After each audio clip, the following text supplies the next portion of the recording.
Good evening, this is Kevin, Game Master for the Vaesen mini-campaign.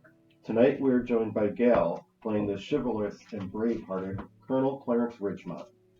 Shawna, playing Harriet Bradbury, the ever-loyal servant, who, now learning more about Vaesen, is questioning the decision she made on a dark night many years ago. Matt, playing Father Leo Metzger, a priest who once questioned his faith, now finds that maybe God does have plans for him in solving these mysteries. And Shawn, playing Henry Tuttle, a doctor with keen medical insight, but is blinded by love and is looking for answers that medical science cannot possibly answer. In our last session, the players returned to their home at Haverhill and had a day or so to unwind and regroup. They also started to see apparitions of the former society members wandering the halls of the castle. They received a letter from a Councilman Valentine from a small village of Sandy Bay on the outskirts of Gloucester. His letter details that recently the village's small fishing fleet has come under attack from something out in the ocean, and terrible storms have been plaguing the village. The very livelihoods of the residents of Sandy Bay is at risk, and he is worried that the villagers and fishermen are resorting to pagan rituals and witchcraft to save their town. The members of the Society of Clothos depart to see what services they can render. They arrive at Sandy Bay in the dark of the night during an intense storm. They find lodging at a local inn and procure food and lodgings. In mingling with some of the fishermen and innkeeper, they learn that Sandy Bay's woes started about 4 or 5 months ago. The fishermen reported that equipment is becoming ruined, boats are sunk, and fishermen are disappearing while at sea.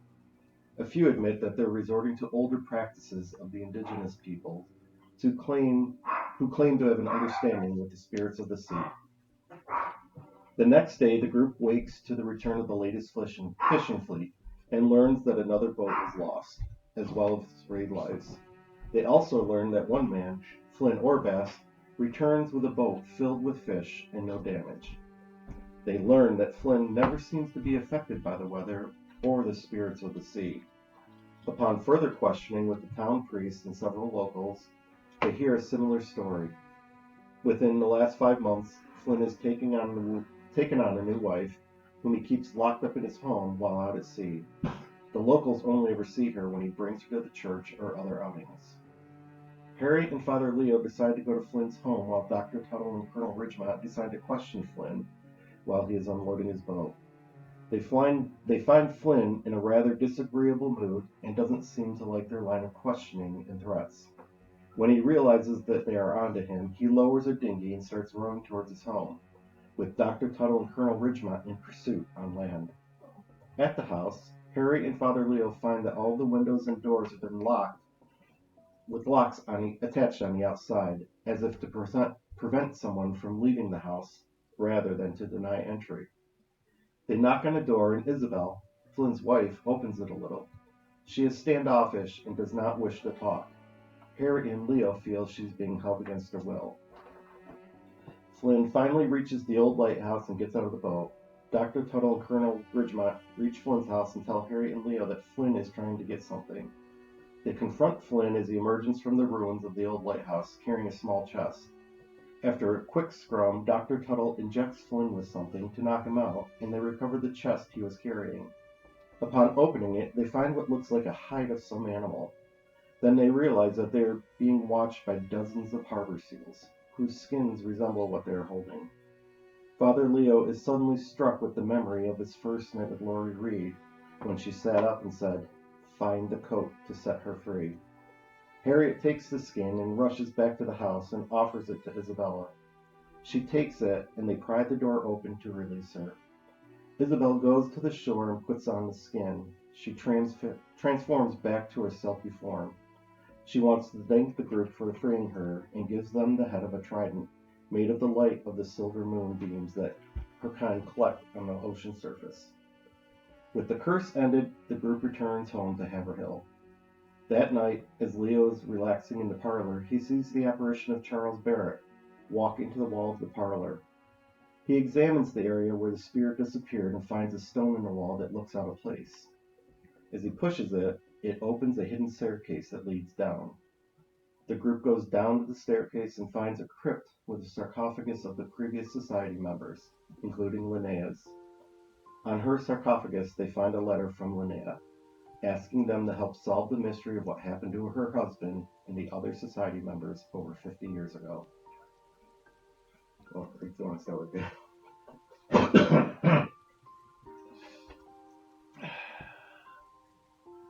The longer I find that I'm attached to this order of Clotho, I feel that I'm closer than ever, Deborah. Closer than ever. I just need a small blood sample from one of these strange creatures to bridge the scientific world to the world of myth. And as we know, science has not yet found a way to bring back the dead. But some of these creatures are old. They might know. I'm getting close. It's only a matter of time before I find that one of them will give me a sample. Be patient, my love. I'm coming. Anyway, we get some correspondence from a councilman about a small town outside of Gloucester called Sandy Bay and how it's been cursed. So after a bit of a discussion, we decide to head there and check it out. And when we do get there, we spend some time hobnobbing with the locals. And we find the fishing's gone bad, weather's poor, old lighthouse burned down, they had to build a new one, maybe the new one's cursed. We learn that pretty much everyone in town has terrible luck fishing, except for one man called Flint Orbast.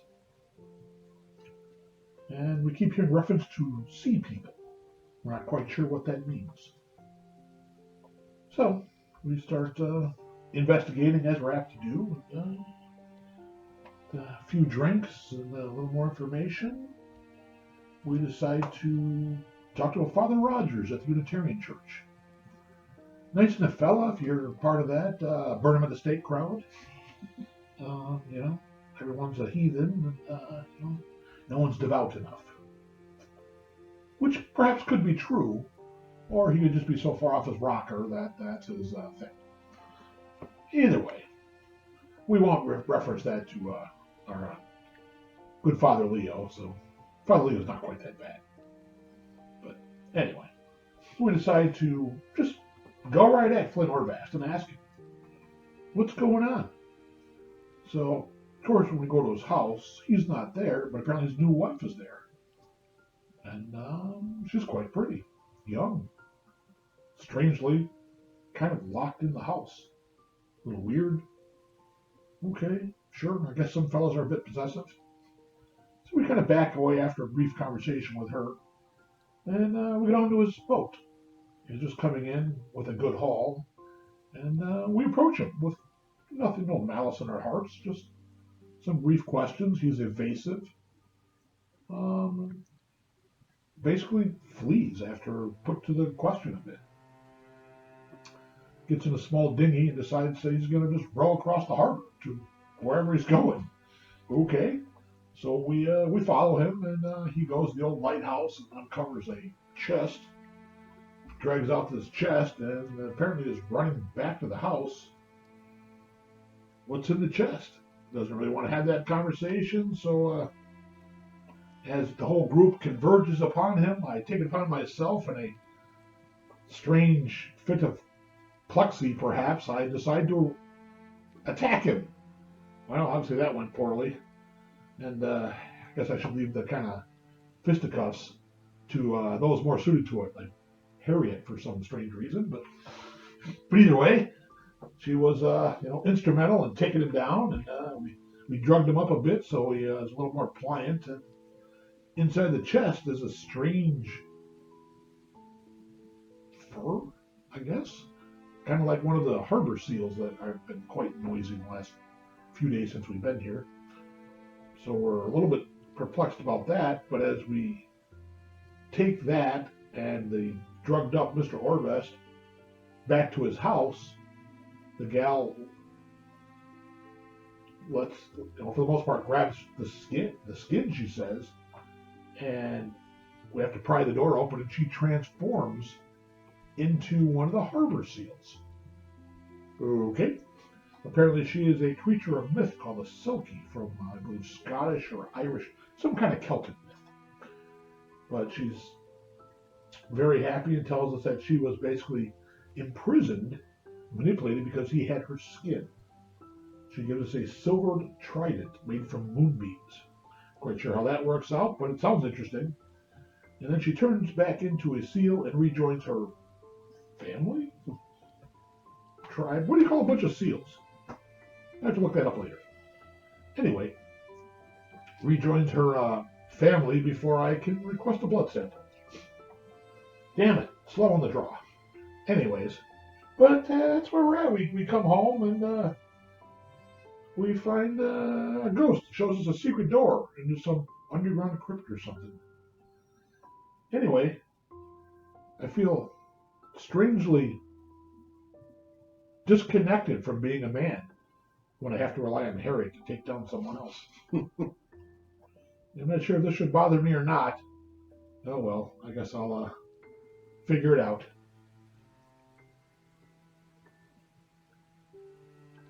We're back at Haver Hill.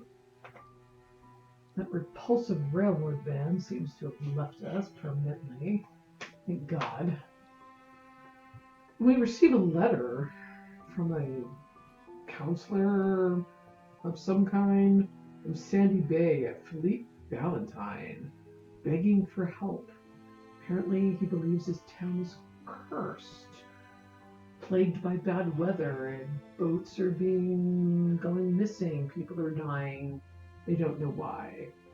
Talk of the sea folk coming to hurt us because we've forgotten our ways, is what the language said.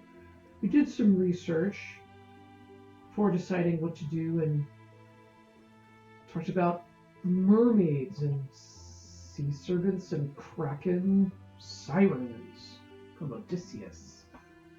Very strange. I guess in prior times they used to leave tribute in the sea to appease the monsters in the water. And that seemed to work, but they no longer do that. We decide to go and help, and we spend a very unpleasant day of travel. In the rain, we stop at Gloucester and take cover in an inn, and we do hear about Sandy Bay's terrible luck. And we move on to Sandy Bay. And we meet with the counselor. Apparently a horrible storm had just happened, and they were fearing for the worst for what remains of the fleet. But he does tell us of the things that have been happening. And lo and behold, the fleet comes in. Been many deaths, but one ship is safe. So we start to think we need to talk to people. We talked to a horrible reverend, this Father Rogers. Seems more interesting in burning people at the stake than actually tending to them, as a proper reverend or a priest should.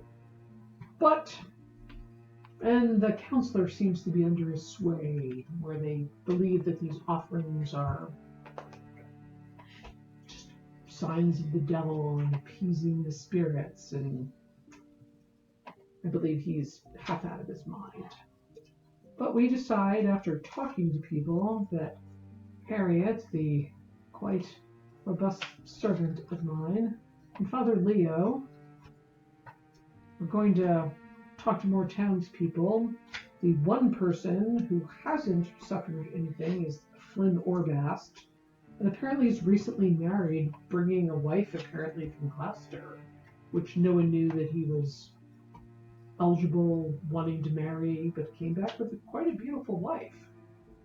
And we did talk to some townspeople, and apparently the women have had very little or no contact with her. She is when her husband goes to sea, she stays in the house and doesn't come out, which seems odd for a small community. Generally, women, when the men are away, get there as part of the community. It's part of what they do, but not this woman. It's very strange. So the very strange, horrible doctor and I decide that we're going to go down to the wharf and see what we can see about the boats, and the good father and Harriet decide to go see the wife, which I guess was a successful trip. They did find the house locked from the outside, which seems incredibly unsafe. I understand that wives are the property of their husbands, but that seems to be taking that to the extreme. But they do manage to get her to open the door, and she's barely speaks the language, and it's a very strange situation. She appears to be oppressed and a prisoner, which is not right. But the doctor and I, having gone down to the wharf, do find Mr. Orbast, who seems like a bully of the worst kind, going through his catch, and we do ask him some questions which he takes offense to and leaps overboard, which was very strange. We did manage to come on board, and with cooperation of his remaining crew, did search his vessel and did not find anything of interest. So we decide to see where Mr. Orbast is going, and we paced him from shore, which seemed to irritate him no end, and made him quite agitated. And he seemed to be heading for the lighthouse. And all this time, the harbor seals are barking, barking, barking, barking. Never seen or heard anything like it. Just the ruckus was terrible. But we see him heading for the lighthouse, so we decide to meet them. Harriet and Father Leo are coming back from meeting the wife, and we decide to pursue Mr. Orbast and see what is what. And as we come upon him from the road, we see him carrying a chest and heading towards his house, and we decide to stop him, or attempt to stop him. Harriet was quite quick on the draw, and the good doctor was wielding a needle, which was quite frightening, shoved it in the guy's neck, and put him to sleep. It was pretty horrible. But the chest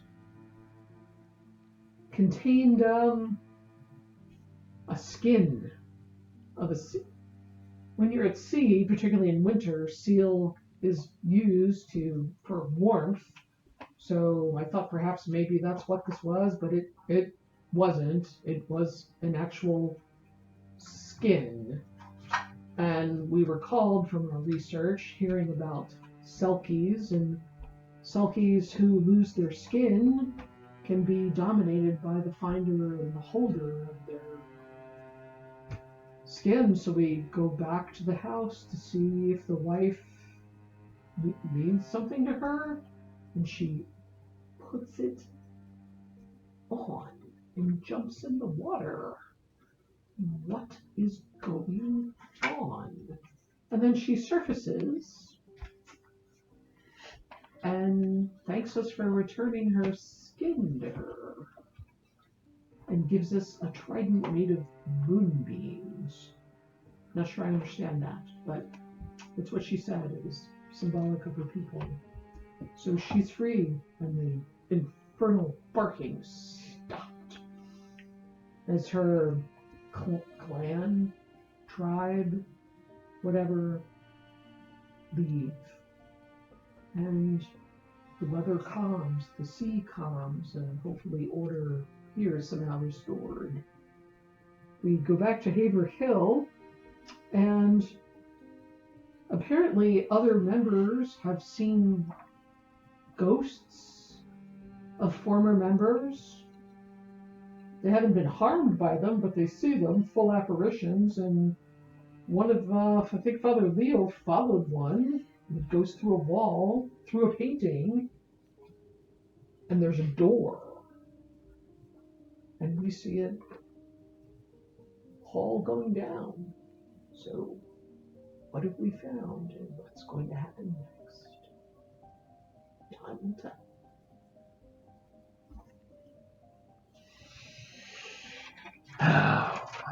Heavenly Father, our travels have brought us to the fishing hamlet of Sandy Bay, a place burdened by hardship and sorrow. Poverty and fear cling to the village as heavily as the sea mist, and I cannot help but feel a growing desire to bring comfort to its people. They are a simple folk, worn down by misfortune, looking desperately for guidance.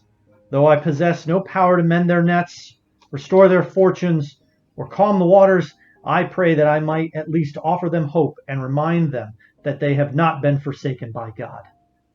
Yet I find little solace in the company of the village priest. There is something in his manner that unsettles me, though I struggle to determine whether it springs from suspicion, pride, or merely my own unease. He speaks as a shepherd should, yet his words seem hollow, and I fear is that he has grown distant from the flock entrusted to his care. I pray that I judge him unfairly, for I know too well the burdens borne by men of the cloth, but my spirit remains troubled in his presence. Events soon took a darker turn when we confronted Captain Flynn. Others seemed resolved that violence was necessary, but I could find little certainty within myself. Though I stood alongside my companions, my heart was not in the struggle. I struck without conviction, and felt no righteousness in the act, only reluctance and doubt. If the Lord calls upon me to defend the innocent, I shall answer, yet I fear the ease with which men decide another's fate. I pray that wisdom, and not fear or anger, guides my hand in the trials yet to come. Perhaps most sorrowful of all was the fate of Captain Flynn's wife. We discovered that she was no ordinary woman, but a Selkie, one of those strange creatures said to shed their skins and walk amongst mankind. The captain had hidden away her sealskin, binding her to a life that she had not chosen, and depriving her of any hope of returning to the sea. Though I cannot condone the deception by which she was kept, neither can I wholly condemn the man, for I believe his actions sprang from a desperate and selfish love rather than malice. When at last her skin was restored, she departed without hesitation, reclaiming the freedom that had been denied her. I watched her rejoin her kin, reminded that love founded upon possession and fear can never truly flourish. Perhaps there is a lesson in all of this,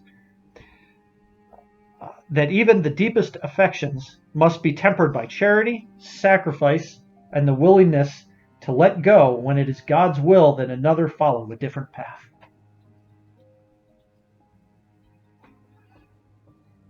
This is amazing.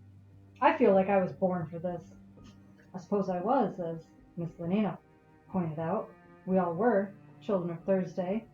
What an adventure! To the seashore of Sandy Bay, the dark and mysterious tavern with the lit candles, the unnatural storms, the morning trills of the seals, and the most beautiful creature I have ever seen. My mother used to tell of sirens, luring men to their inevitable doom, but not her. That poor dear, she's no succubus, held captive by that monster Flynn. And what an exciting fight there in the waves with the Colonel. What a life this is. Find the skin to set her free. What a gentle beard, and to gift us with that magnificent trident, fashioned from collected moonbeams, the sulky girl said. Could you imagine? Puttering around in the ocean waves, collecting moonbeam reflections on a full moon night? What a magic this must be. But now, yet another adventure awaits us. The spirits of the castle call to us.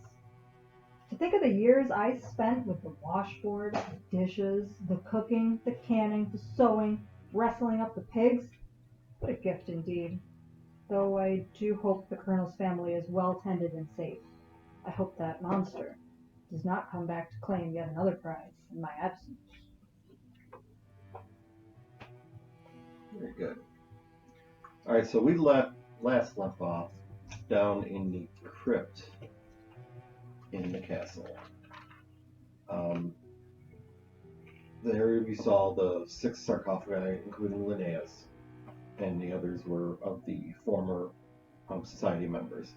Upon Linnaeus' sarcophagus was a note, which read, and I'll recap here: "My friends, if you are reading this, then you have seen Charles or the other members of the society and found your way to the crypt.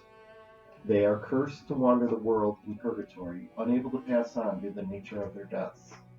I'm not sure what it is that did this to them, but the answer lies north. I'm sorry I didn't tell you this in person, but I gathered the 5 of you because you were the best hope I could find in solving what happened up north and allowing them to move on to the afterlife. I was afraid if I told you this, then you may not have joined the society. But maybe now that you've seen the good you can do, maybe you can find it in yourselves to help Charles and the others find the rest that they deserve. Linnea." And then below that, there is like a little leather-bound booklet, like folder sheet, something like that. That's what you see right now. Okay, we go inside. Are you gonna head upstairs or stay down? Are the caskets disturbed at all? No. No, Linnaeus looks like it was freshly put there, but the others, if you remember the stories, is that they've been dead for like 50 years. But it's not like the lids are like, it's not like they're jostled or like. No, you can see like dust, cobwebs, and stuff on the other. And we've seen 2 spirits. Seen Charles, you seen one? I saw one. Yep, and It's you saw. one shows Yeah, I you saw to the that. door. I thought at least 2 of you saw the same person and someone. I saw her husband. Yeah, Charles was seen twice. And there was someone else saw. You saw else. somebody, one of the others. Was it? I thought Jay saw somebody.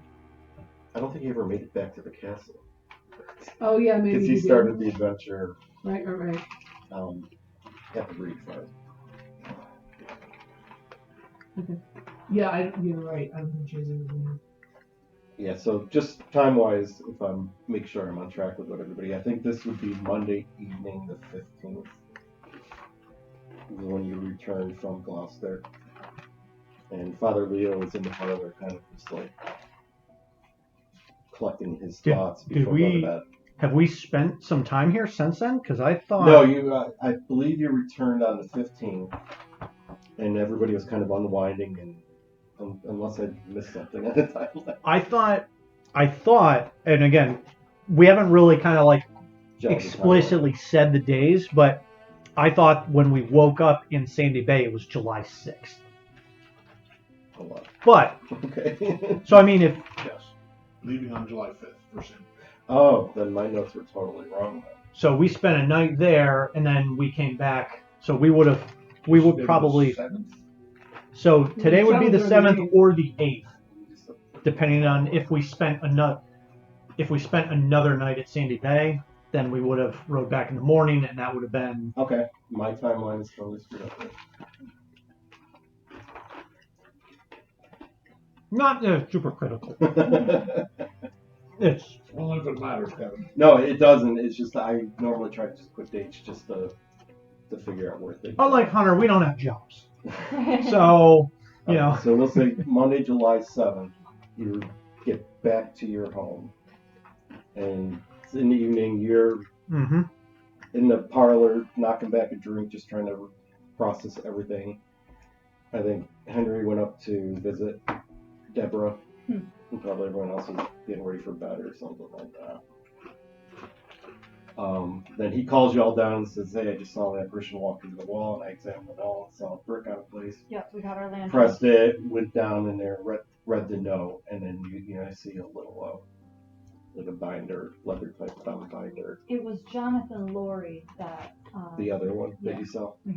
Harriet Shall we and retire Harriet. upstairs to more comfort to To the investigate the Folio. yes. So as you get back up to the parlor and open it up, the first thing you're going to find is like a folded sheet of paper. If you open that up, you'll see the paper is pretty brown, brittle. Well, not so much brittle, but just brown and aged, definitely aged. And you'll see at the top it says it's dated July 27th, 1786. So we know that this year is 1839. It says, to whom it may concern. My name is Constable Amos Chase, and I am writing to you because I do not know where or who else to go to at this point. I have recently begun serving as constable to the good people of York County in southern Maine.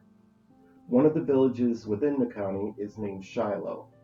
The people there are very devout and hardworking, with a healthy respect for God. In the past couple of years, there have been a series of incidents where people have gone missing or killed in and around Shiloh. In most cases, people simply disappear at night, never to be seen again. Sometimes remains are found in the woods on the other side of the Saco River, but that is a rare exception. This has locals scared that there is something in the woods that is causing the killings. Theories range from animal attacks to witchcraft. Logging and farming is a large part of what the people do around here, and they are less inclined to go into the woods out of fear for their lives.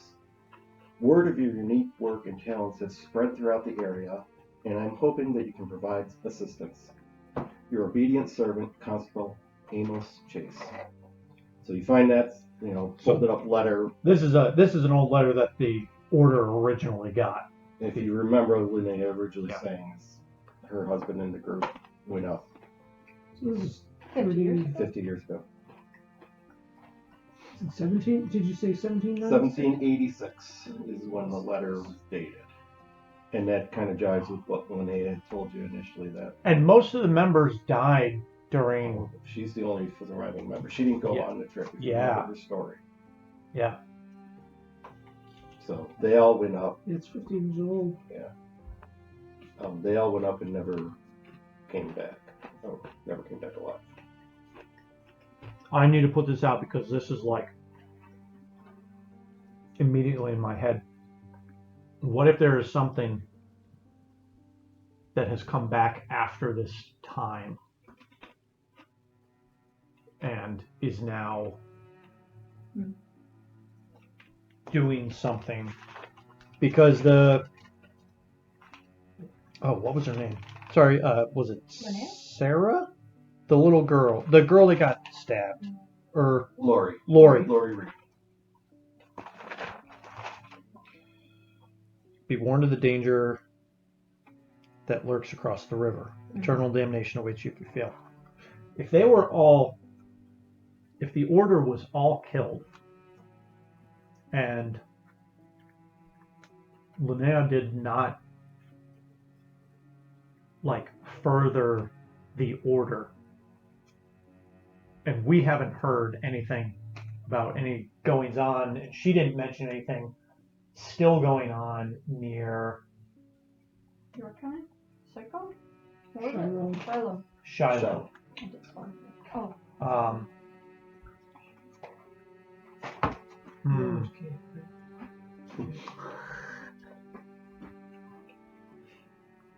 Or they just ignore, or okay, I might be jumping to a conclusion, but I'm like, What are you suggesting, Father? I don't know.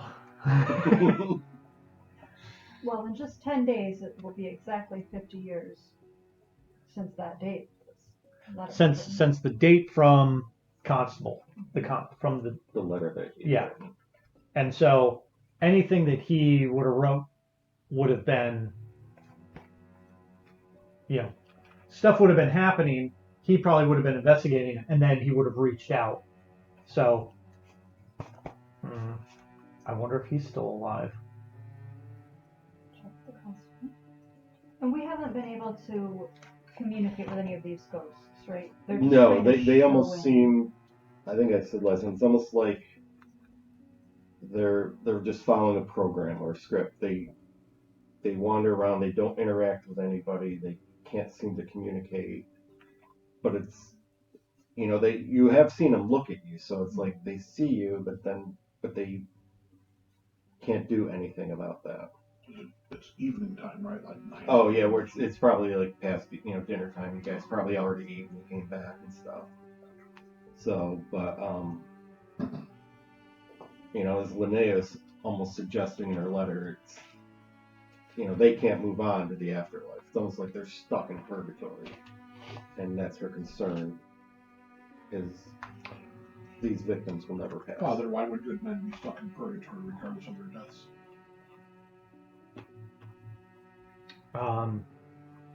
Well, purgatory is usually a place where souls go because they are not yet fit to go to eternal life in heaven. They're potentially still need to atone for sins. So they're just waiting. Could it be that their story wasn't told? I suppose it could be possible that perhaps something's preventing them from reaching the gates, from being able to leave. Perhaps something here is keeping them in purgatory. Could their own soul be strong enough to bend the will of having to pass through the gates? What do you mean? Could their own soul be so strong or angry that they could resist passing through the gates? Well, there would be the pull to heaven is from the Almighty. Certainly certainly a human soul would not be strong enough to resist that force. And certainly a soul would, be drawn to it. So their existence is God's will. Of course. As is all things. Do we know how long the order has been around? Was the Order of Clotho founded just a few years before 1786? No, so back in the original meeting with Linnea, that 1770, Charles Linnea moved back to Boston, New York area, looking for others with the site, and then he had the castle brought over stone by stone. So around 1770, that happened. So for 16 years, they operated out of that area. Setting it up and Correct. going. Correct.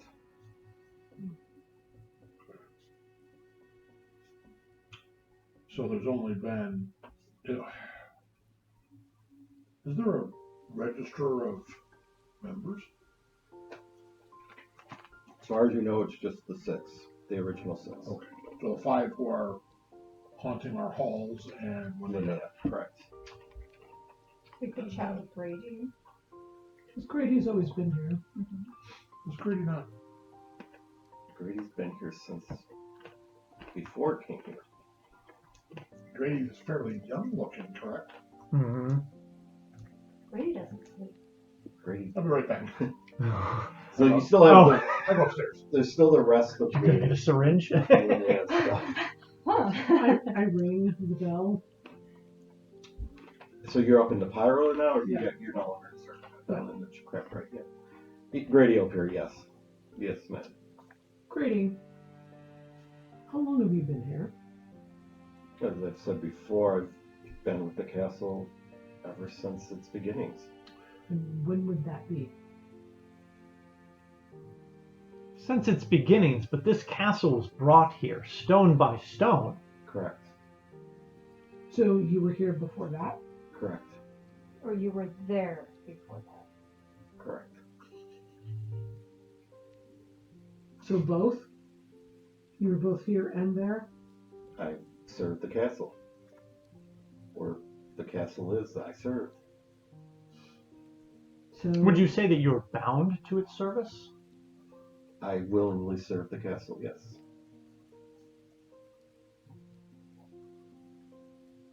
So you know about the sarcophagi in the crypt, yes?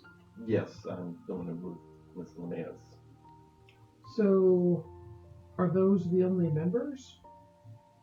From the society here, yes. And now you are fulfilling the role of society.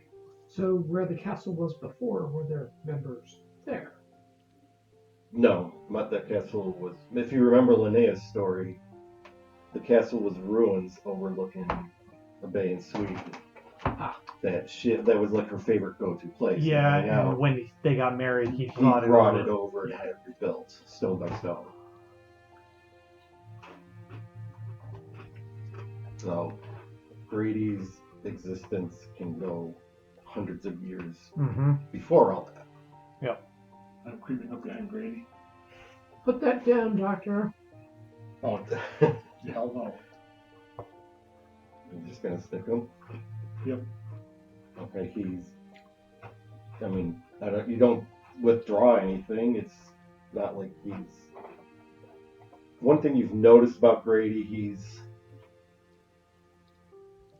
not an apparition in the sense like the other people, but he's not flesh and blood like we all are, if that makes sense. He's here but not here. He's here, not here. He's tied to the castle. At some point in his life, He reacted all that stuff. not really. He's like, still facing probably Colonel Ridgemont, addressing, the dutiful servant that maybe once served the king in Sweden. But like when the doctor does that, does Dr. Tuttle like feel resistance, like the needle's going into skin, but when he tries to extract, like nothing's there? Probably, yeah. Because he does have a presence, not like he's a spirit or ethereal, but yeah, you're not. Well, after that happened, Nothing. It's maybe I dust or walk something. around and I'm like, what are you? I'm the castle. I serve the castle. That's not helpful at all. Maybe you should try drawing blood from the castle. Stick it in stone. I would think that would happen. Maybe this is research for another time, Doctor. Perhaps the answers lie in the mysteries of Shiloh, Maine. Perhaps. Please stop attacking Just the like servants. he's gonna break out a chisel and just start like taking No, bits. I'm like, I had an idea, it just didn't work. It was a hypothesis. You shouldn't attack the servants, Doctor. Makes it hard to keep them. He's the castle. Where's he gonna go? It's not the point. Ah, Grady, do you remember anything of Constable Avon's chase? Just that he returned the remains of the other members. Oh. oh, the remains. Okay. At the time, do you recall how young that man was? Where's Mr. Toombs? Excuse me? Where did Mr. Toombs go when Linnea passed? Is he still here? No, he passed with her. What? He passed with her. He was connected with her. So he's buried with her? Well, not so much buried. He dissipated. Yes. Returned. Wherever he came from originally.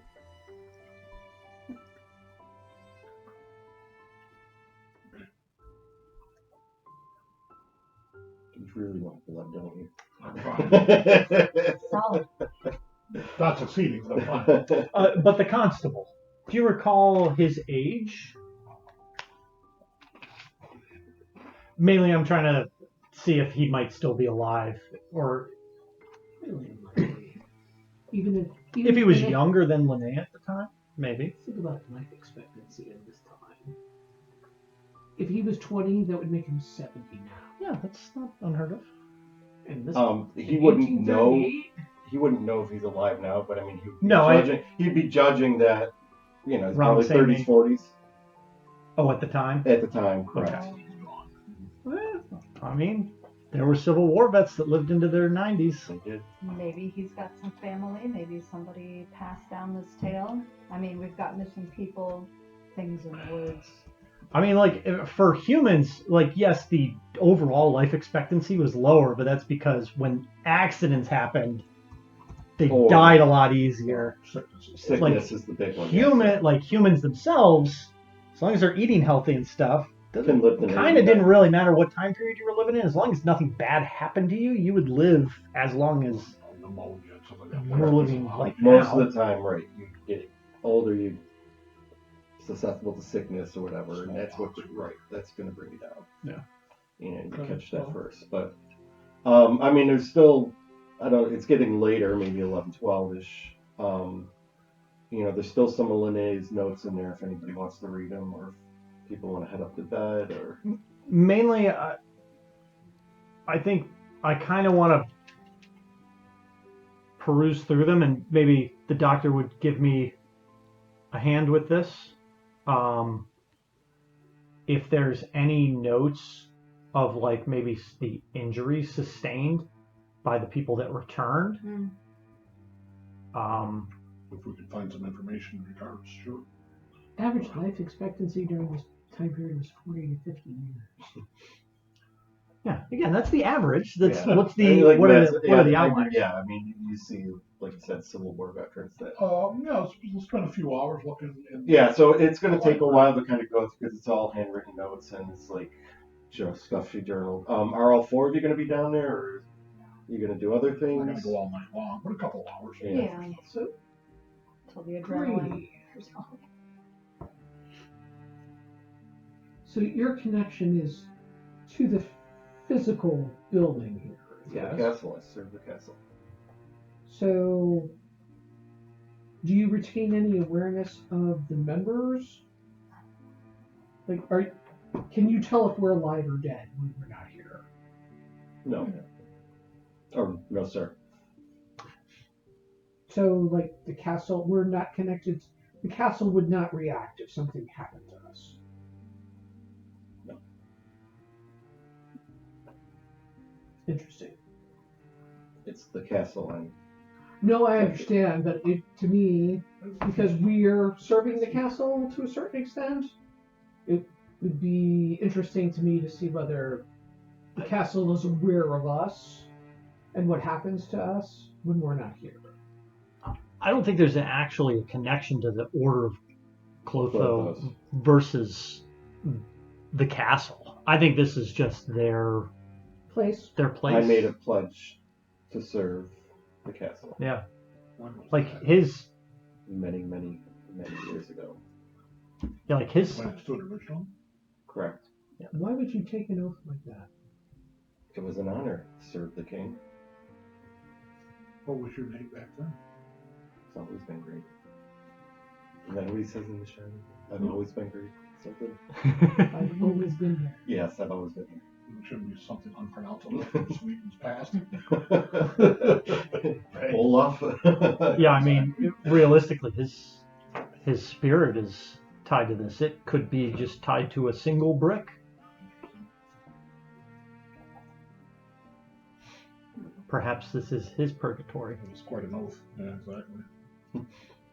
Good way of looking at it, yeah. Thank God. That's why I know I went to hell. I mow the yard every day. Test yard work. All right, so if you're going to sift With through the the push notes, mower. I mean, it's going to take a Yeah, few running out of hours. gas. Everybody's kind of tired and Yeah, it's been a long Battery last day. 10 minutes. maybe a little cranky and stuff like that. But kind of what you glean, I kind of make bullet points rather than writing it all out and stuff. But kind of what you're gleaning from it is, July 1786, the society received a letter from Constable Amos asking for help with the behavior. All the members, with the exception of Linnea, go up to investigate. Linnea said she had to do, or in her notes saying that she was down in Salem, helping with midwifery and stuff, which, that's what she had ended up doing in her later years. She says, weeks later, a wagon appeared at the society castle. A constable chase brought back the remains of the members. All of the remains neatly fit into one coffin. Upon examination, we found one large tooth embedded into a portion of someone's spine. We have tooth upstairs, right? Yes, you do. It looked like a shark tooth. No, he remember he was picking it up trying to determine, Oh, and it was more of a canine canine tooth. type tooth. And when he held it, it's like, like It's like a this. 6-inch knife. Yeah, serrated. Well, not so much serrated, but yes. Is that Fenris? Fenrir. The Fenrir, the sweeter Fenrir, side? yeah. That's Fenrir? Yes. He's the big wolf of note, right? It's the one that's chained up down. What you also find in Linnea's notes is she did some research on the name Shiloh. From what she can tell, there's a small log, from her correspondences, a small logging and farming village in southern Maine, not far from Limerick, near the Saco River. But she notes that whenever she tried to find it on a map, there was never any Shiloh. She could find Limerick and other locations, but nothing named Shiloh on any maps. And you do see she writes that she had sent correspondences with Constable Chase over the years, asking to keep her informed on incidents. And throughout the years when she's been logging this, it says it appears there have been less reports of missing persons and killings since the turn of the century. So around the 1800s, it started to die out. The last letter she received was from a Constable Stanton in 1820, saying that Constable Chase had passed away and that there have been no more recent reports of any missing persons or natural deaths in the region. And then one of the final entries is her own personal accord, just saying, I am convinced that whatever killed the members of the society and others, the victims are stuck in purgatory. They're not allowed to pass over until they are released from this curse. This is evident by the apparitions I see in the castle. And that's where her notes kind of end. If Matt remembered correctly, Fenrir brings upon Ragnarok. Oh, I can't remember. Shawn can't remember. Dr. Tuttle doesn't have a fucking clue. Fenrir eats everything too. Yeah, he starts it. I think that's him and the worm or the snake. Yggdrasil, right? Yggdrasil's the Yggdrasil's tree. the Tree tree. of The life. worm. The serpent that eats its The tail. world serpent. Yeah. Yeah, I'm not sure. I can't remember his name. But yeah, Fenris is part of the whole battling with the gods. Mm-hmm. So after a few hours, this is kind of what you gather from Linnea's notes, is that she has kept correspondence with Constable Chase over the years, just asking to, keep up information on the disappearances and killings.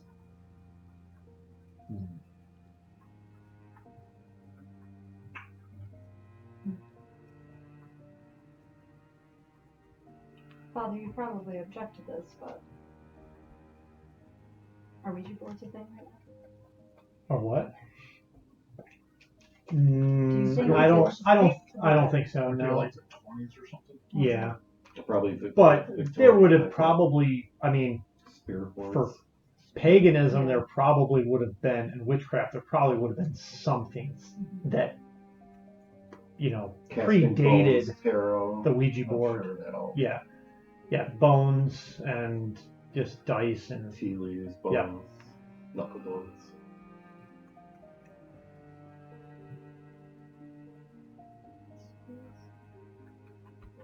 Salem wasn't that long ago. Don't be doing anything you shouldn't be.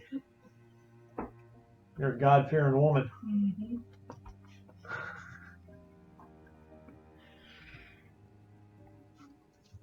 Well, let's get some. I'm ready to get some sleep. Revisit It's this a lot to tomorrow. contemplate. I think I will turn in. I also wanted to confirm we got XP for last time, right? Yeah, I said every session. Every session. Yeah, just So we should technically have 3 correct. increments. Yeah, because the first one didn't have any, and this is our 5th session. Yeah, I think so. Yeah. Okay, so I took 2 talents. It should have a little more. Okay, I'll figure out what to throw it in. Yeah, it's too early for Legion Wars. Civil War. Quick question, Kevin. Can your skills go higher than your base attributes? Your skills just can't go higher than 5. Okay, gotcha. I wasn't sure if they were capped with your base. Yeah, no, I think 5 is where you can cap everything. Well, so what matters. But you could put it in one that you say, oh, I can't roll in this, but I put one in agility physique. there I chased down a guy and tried to stab him. Mm-hmm. Worked well. If you remember, I think I missed and laid in the rocks and cried for a bit. you did. Then Until Harriet showed you up. Harriet had to come over and smack the rock because apparently I was Are any conditions we had from last time? But they would be gone. Okay. Yeah, it's almost like a rest type thing. That Right. unless you have like a broken condition that requires, Proper healing. healing either through a doctor or by talking or whatever, or prayer. Or something Yeah, like I can do that with, I think, absolution lets me heal that. conditions. His conditions. Okay. Okay. Yeah, I think a good night's sleep to meditate and rest on this. I mean, nobody's injured, right? No. No. Yeah, from the last thing, no, I don't think anything other than your pride. And perhaps tomorrow we can approach this with clear heads. I know that the events of the last couple of days have left some of us shaken. So a good night's sleep in our beds would, I think, do us well. Well done. Because Dr. Tuttle opens his door and closes it. Whoever's near his room, it's a whiff. Formaldehyde?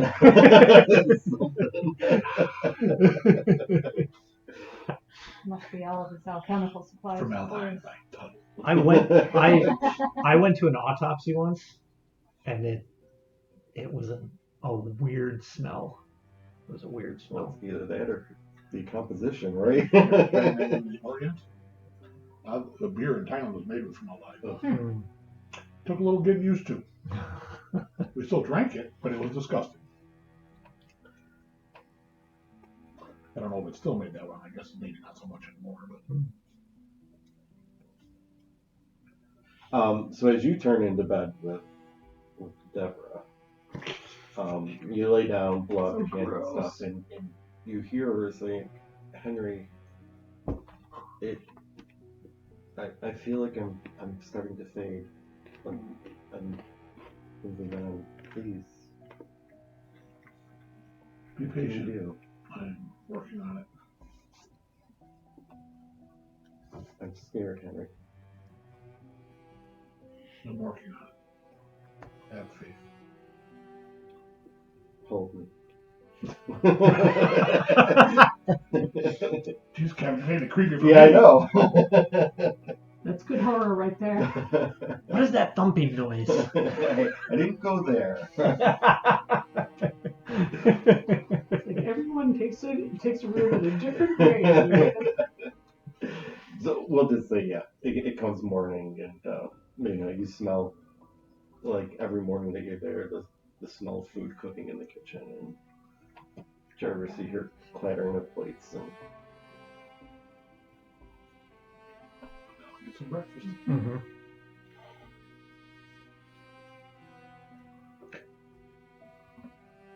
I'm starting a regimen of early morning exercise.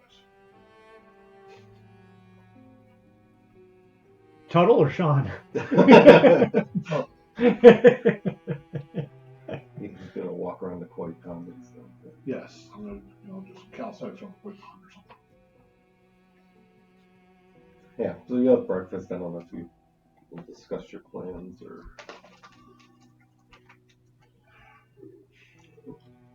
We could very well travel up that way. Do you think? For what purpose? Maybe speak with the other, Well, I think it's inevitable we're gonna have to go to Shiloh. Constable Stanton. Seems to be the last person that Miss Linnea was in contact with. Sounds like, well, from what we can tell, that the deaths started and became less and less over the years. Yeah. So I think that's where we're going to inevitably end up. But I think we still have a day's worth of research to do, or more. Yeah, you can spend a day, there's particular areas you want to search for. I don't know, after breakfast, I'll look at the tooth. So you go up to the artifact room, and like I said, it's a big tooth. It can easily fit in the palm of your hand, and the root section up here, and the tip of And it appears to be canine. canine Right, tooth. like a Correct. Yep. Obviously not a biologist, but I mean, Can I you've seen the determine- dog's tooth and stuff before, so. can I determine the size of the beast this came out of by the size of its tooth? You would probably, if you came from like New York City or something, right? Your character, from a bigger city, or maybe you've traveled to New York City or whatever. I am.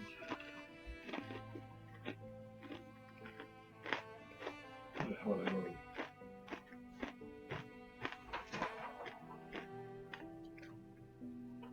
I was just gonna say, if anybody who's done any kind of like traveling Yeah, and I stuff. went to medical Well- school somewhere. British Museum. Right, that's where you would kind of notice that, there's probably been on displays like tigers or lions, and you notice that their incisors.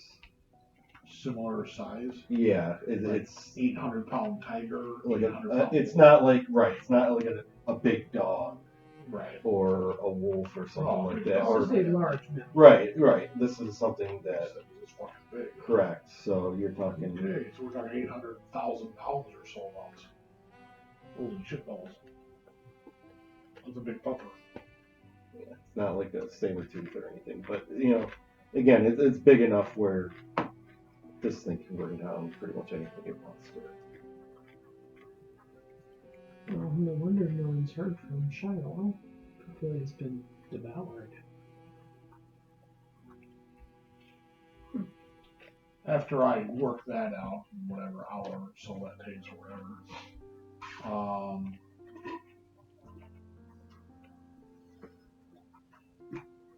you said there's a standard library. Yeah, correct. I'm gonna go to the standard library and try to find Shiloh on the map.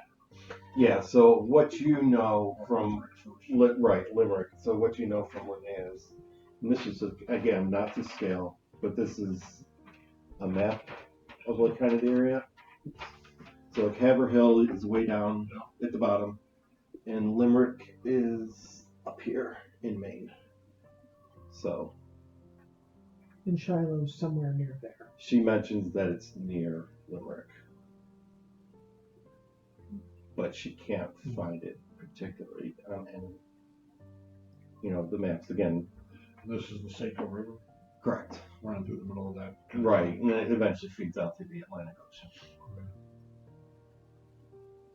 What to get to Limerick? What are we roughly talking about? So down at the bottom, you'll see, this is just me Googling this morning. 75 miles. It's about 79 miles from That's- Haverhill up to Limerick, and the average carriage could go 15 to 20 miles a day, so Yep. a 3-4 day drive up there. Easily. Depending on roads, weather, that kind of thing, but Okay. um, Did I find the Shiloh on the maps?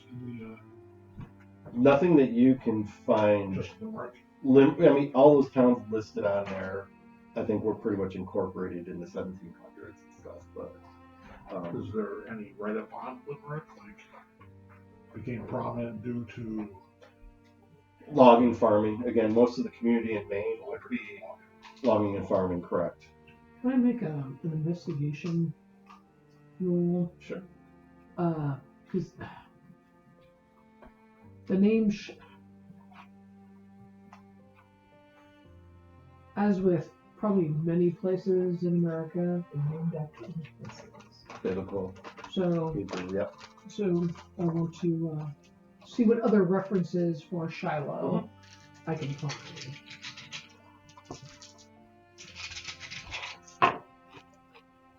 One success.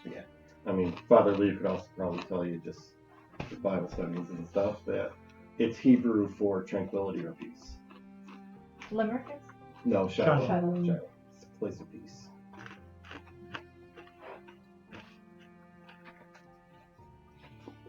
Limerick is just named after a town in Ireland. All right. After that goes, where I've squeezed what I can out of the standard stuff. Yeah. I don't know what Dr. Tuttle's understanding of mythology is, but I want to look at like wolves and stuff in the occult side. Mm-hmm. Yeah, so you try can, to touch on it. if you want to do investigating, again, it's not that you won't find anything, it's just how long are you spending to go Spend through a it. few hours. What am I wrong? Maybe logic and investigation. Investigation, correct. It's a place of worship. That was it's just going to take you Holds a a special good place chunk in of the the hearts day. of believers as a significant site of worship in biblical history. It's appointed by God as a dwelling for his presence among his people, becoming a central location for sacrifices and religious gatherings. There you go. So you're specifically looking for mythological canine references. Okay. Yes, but I got no successes because I. Well, it wouldn't mean that there's not stuff in there. It's just how quickly you're going to find it. Sure. Kind of like Hunter. You could spend 8 hours and then finally start putting things together rather than, I find this in a half an hour.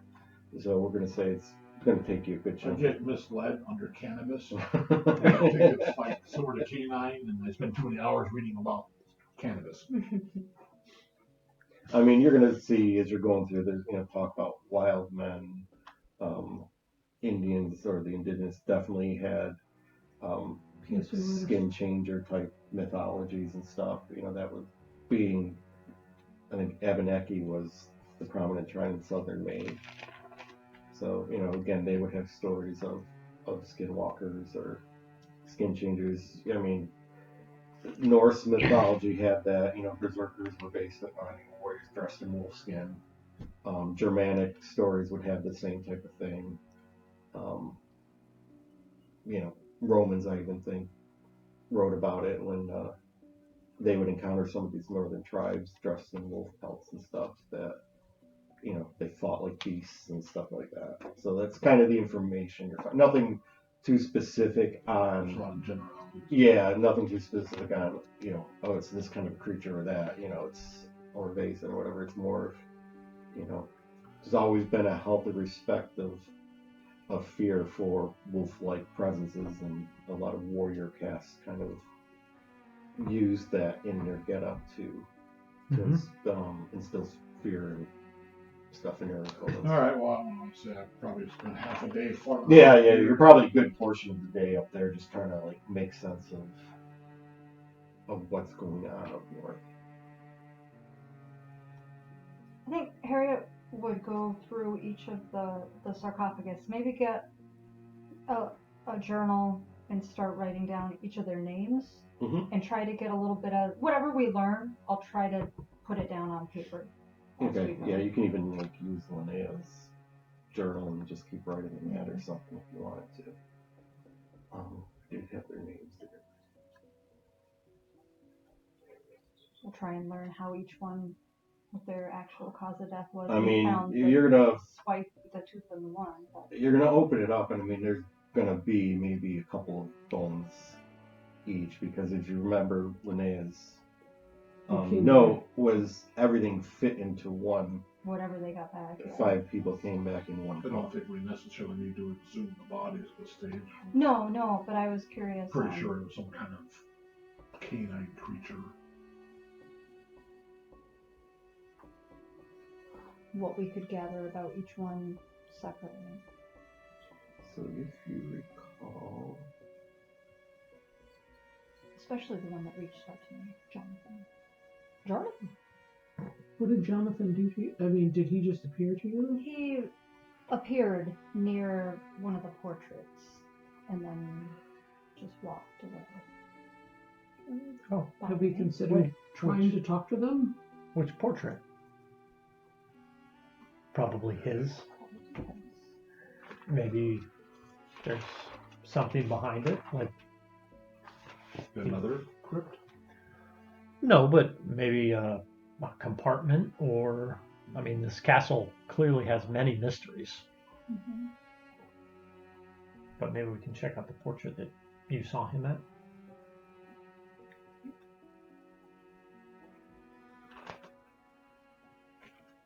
Yeah, if you go in there, I mean, it's, See you if know, it you pull it back, opens, yeah. the portrait, I mean, it's just the stones. Nothing like when Father Leo opened his, he saw something that was clearly different. Okay. No notes taped to the back of No. that secret messages.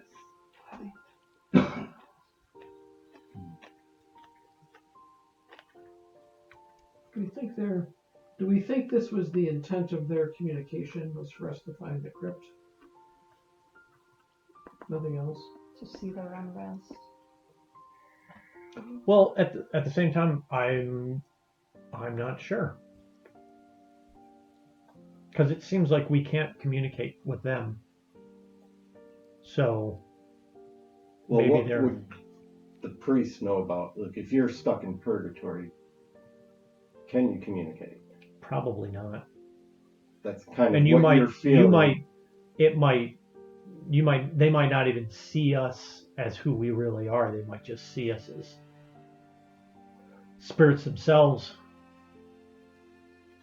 I'm gonna go upstairs and sit in front of the painting.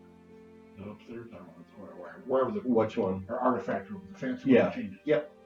So just to recap back what you said, so there's Charles Barrett, Jonathan Lawry, Lawry, Samuel Nitschke, Frederick Nuren, and Timothy Wicker. So those were the 5 that went up and never came back. Timothy Wicker? Wicker, What was Frederick's? Nurin, Nurin. So, and the sarcophagus down in the crypt bear those names. Yeah. But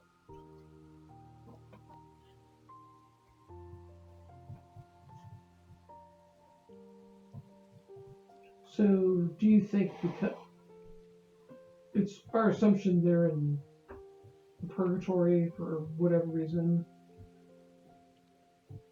Yes. Potentially, yeah. So they can see us, though.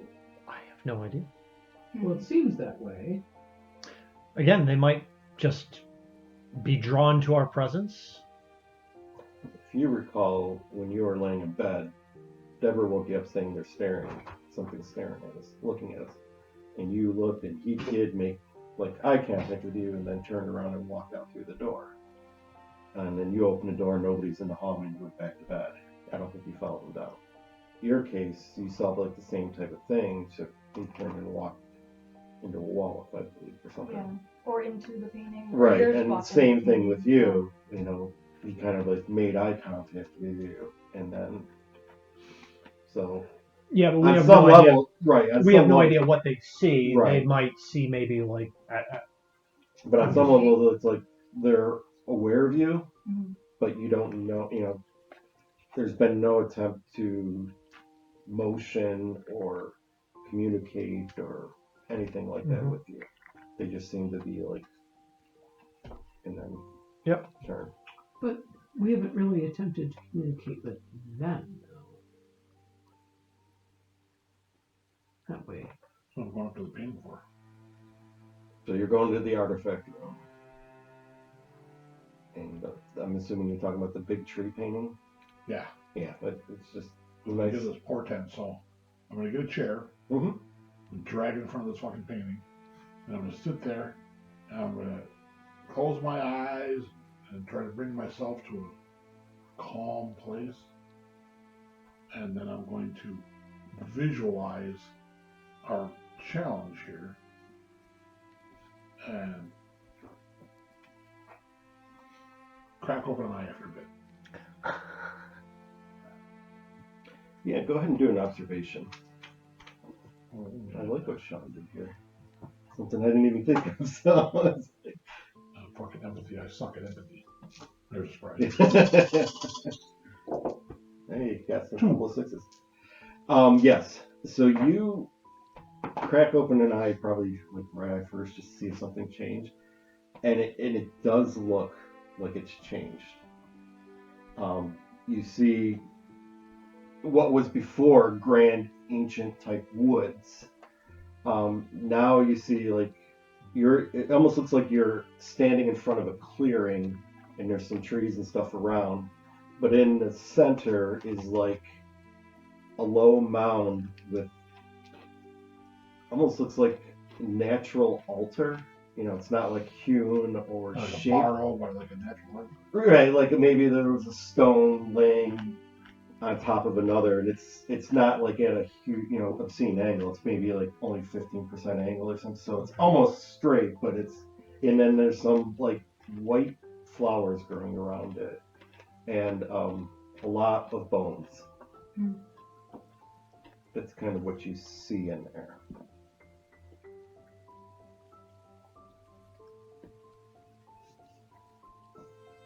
Can I tell, are these animal bones or people bones? Or is it too hard? Probably, yeah. Because again, it's forming in a painting. Like if I'm looking at the dragon painting, it's not like, or if you go look at it, like It's not 4K. yeah, exactly. You can make out things, but It's more you like can definitely see it's 144p. bleached, like bones and stuff. And it will.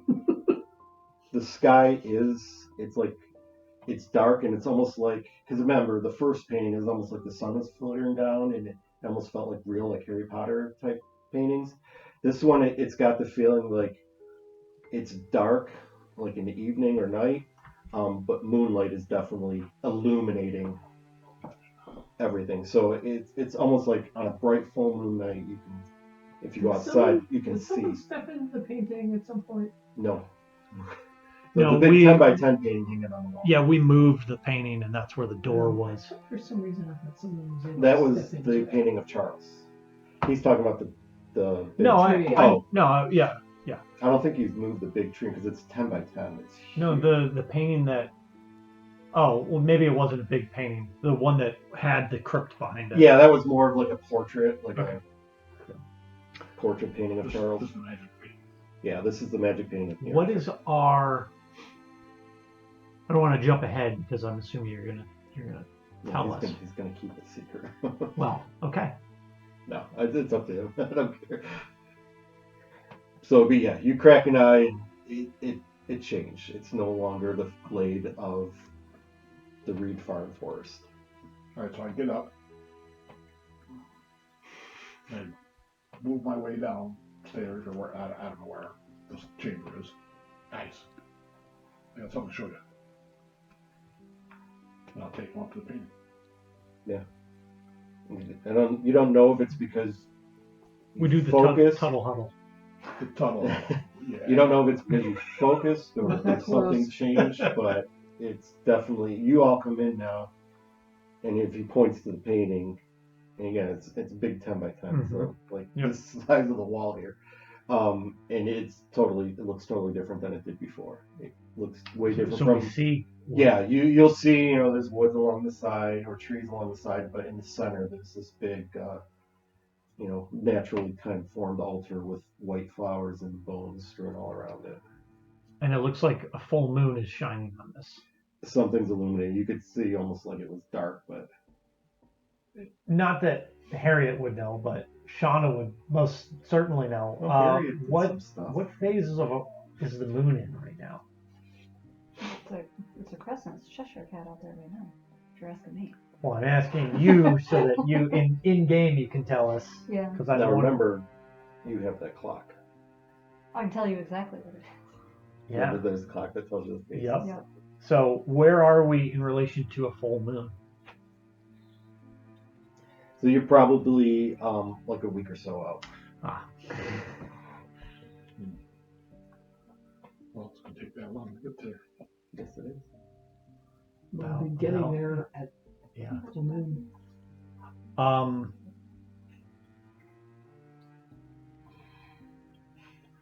Doctor, you mentioned you think this is a canine's tooth, a dog's tooth, or a large. I mean, you can a all large see animal. it right. We're in the artifact room, so I think you've even held it before. Mhm. Yeah, I thought it was a shark's tooth. Yeah, no, it's definitely I definitely jumped the gun on that. canine. And you just spent the better part of a day trying to look up any like occult canine references. I did, and I did find some, but they were vague. The Abenaki Indians are the ones that are from that region of southern Maine, and most of the Indian tribes have some kind of lore tied back to skin changers or that sort of stuff. I didn't find anything terribly detailed, just vague references to things.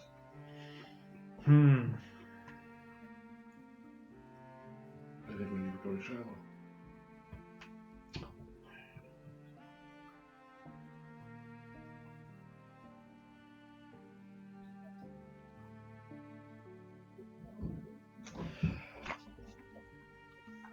I agree.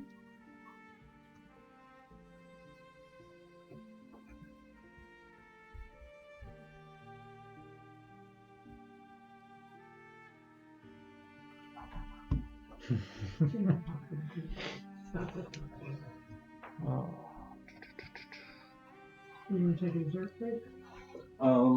It's up to you. Whenever you. Mhm. 7:00 now. Did you guys have any questions, or you were talking about the tooth? I think when I got. Yeah, Dr. Tuttle kind of illuminated us to the possibility of like shape changes and stuff. Let's get in there first.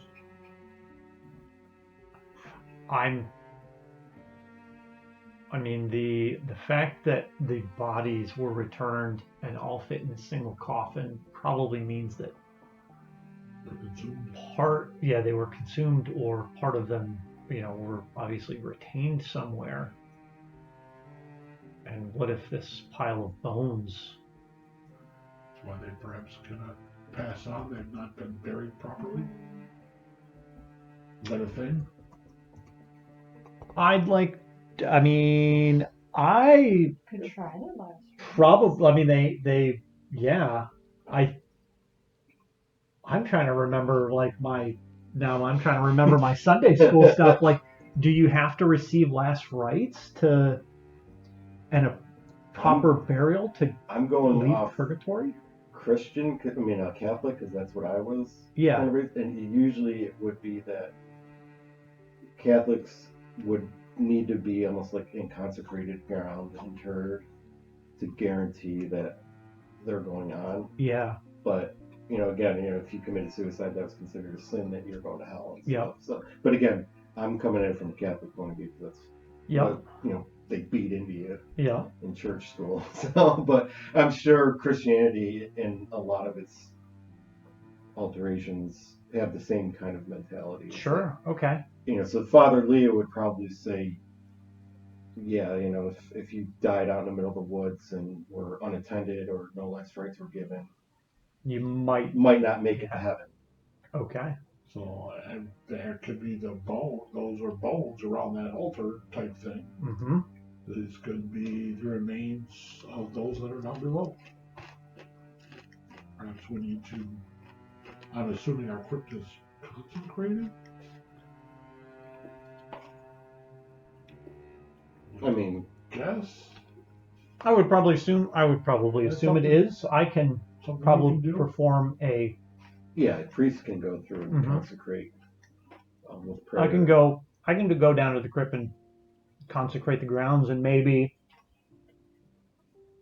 if we can travel to this location, consecrate those grounds too, and perhaps that would fulfill Release them. and release the spirit's binding. So one thing, just to kind of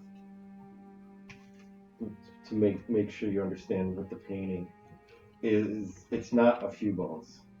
It's a pile. Mhm. It's a lot of bones. I mean, This is a sacrificial altar. it's when you look at it, that's what you get. Maybe if I said it like there were some bones, I mean, there's a lot There's a of bones. bone pile. There's a bone pile Yeah. around this altar. So this is a sacrificial altar. Or, Kind of what you would think, or a place where something has been consuming them. What in the altars? What the dining room table? Could be part of the sacrifice. Consumption. Who knows?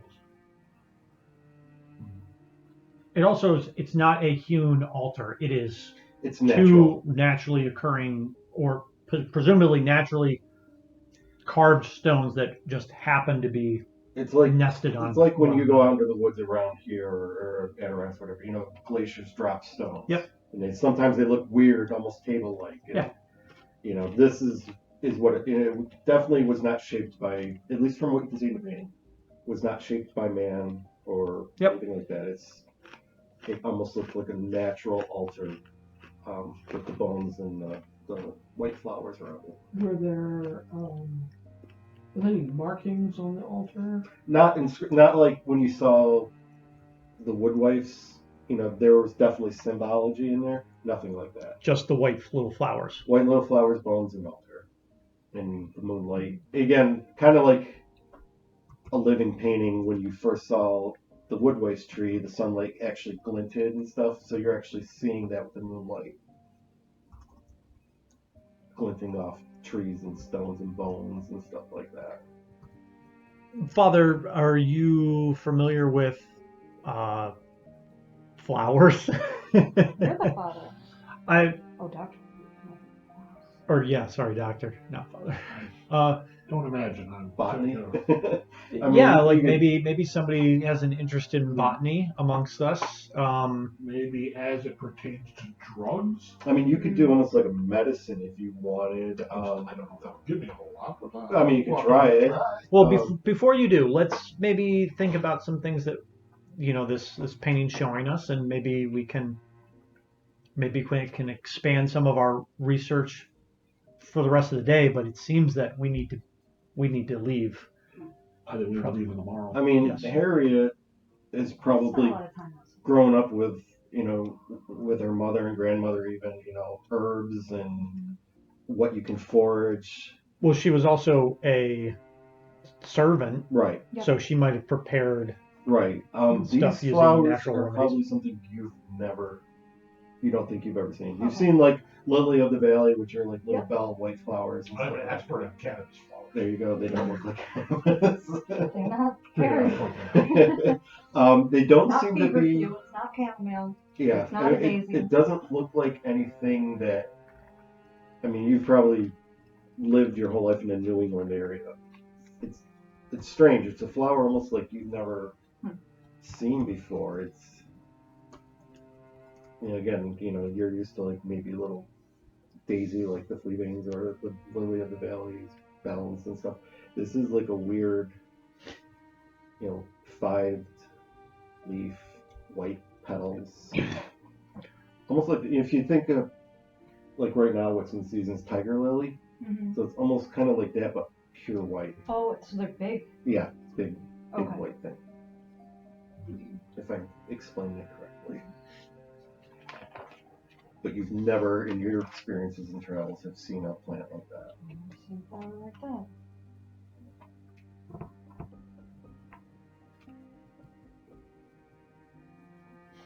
Not moonflowers.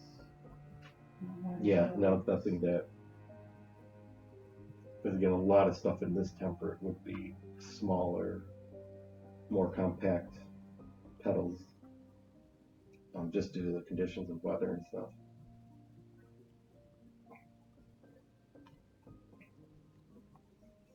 If you're gonna do a cake break. Let's see what they're drawing. All right. Sounds good.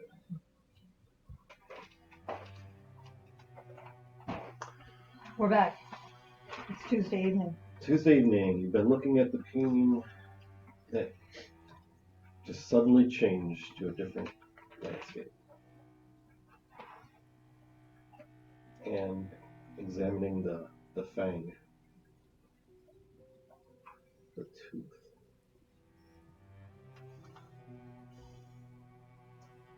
Well, we determined we're about a week away from a full moon. Sharpen this tooth. Kind of sharp. Yeah, you probably stab somebody with it, yeah. It's not going to like prick you if you just touch it, but... Do you think if this is a werewolf tooth, when we stick somebody with it, like you're a werewolf? We need to test on that. Not a, Feel free to stab Doctor, yourself. let us pause the tests for a moment. I'm a scientist. Are you going to pause the preaching? I'm gonna pause the Lord's word. Just a question. I didn't do it. Just a question. It's a valid point. I mean, It's going to disappear into his room with this. Though most sun Ew. infections come from saliva, correct? sure. Hmm. I wanted to be a wolf. Just a couple days out of the month. Think you would resurrect her? I'll be right back. Go upstairs and give a little poke in the leg to Deborah. A little poking. And then I'll bring that back down. He comes back in, holding it tooth, and puts it back on the shelf. So disgusting. Without tests, we had no further of society. What should we do with that acorn? I put it into the artifact. Oh, in there, effectively. What is it doing? Is it moving? Is it doing things? Just talking about testing it. Is it Just beating? what he's doing. Sprouting? Acorn pie. Is that a thing? You can cook acorns. Okay. You gotta Can you really? you gotta leach them, right? You have to boil them, You gotta boil. and It's like doing walnut. Or it's I like doing- watched that a long time ago. yeah, there were a couple of it's like videos doing we watched chestnuts, on that. kind of the same thing. Yeah, You gotta boil it when it pulls out all the bitterness. Mhm. yeah, And then you roast them? And then I think you can Yeah. roast them or something. and then what? You put them in water, and is it the ones that I don't know? I don't remember. Is it the ones that float or sink are bad? One of them. One of those is true. Well, we're gonna have to rewatch it Yep. in case the apocalypse comes and we need to You live off go acorns. fight the chipmunks for the. Roast them in the oven or grind them into flour after boiling them multiple times with the bitterness on them. Yeah. I remember that. I remember the Boil flour shell. too. Start by boiling the shelled acorns until the water turns dark, then strain and repeat the process in fresh boiling water. After leaching the tannins, you can roast them in an oven and grind them into flour. There you go. You can't just eat them raw. I think you can. I think they're just extremely bitter. Yeah. You ever try to eat a dandelion? Like, No, I didn't. Never been. ever had dandelion greens? No, I've heard people put them in the Oh, salad. they're I've never tried them. Brussels sprouts are phenomenally good for you. They're fucking horrible. If you ever go to like an old, when I was a kid growing up, you go to old farmers' houses and over dinner or whatever, and they're like, oh, I have some dandelion. have some dandelion greens. I'm like, oh, fuck. Okay, so the doctor thinks there's potentially a werewolf fang, which, Where did we come up with that? well, he found the information on like skin changers and bunch of stuff. information.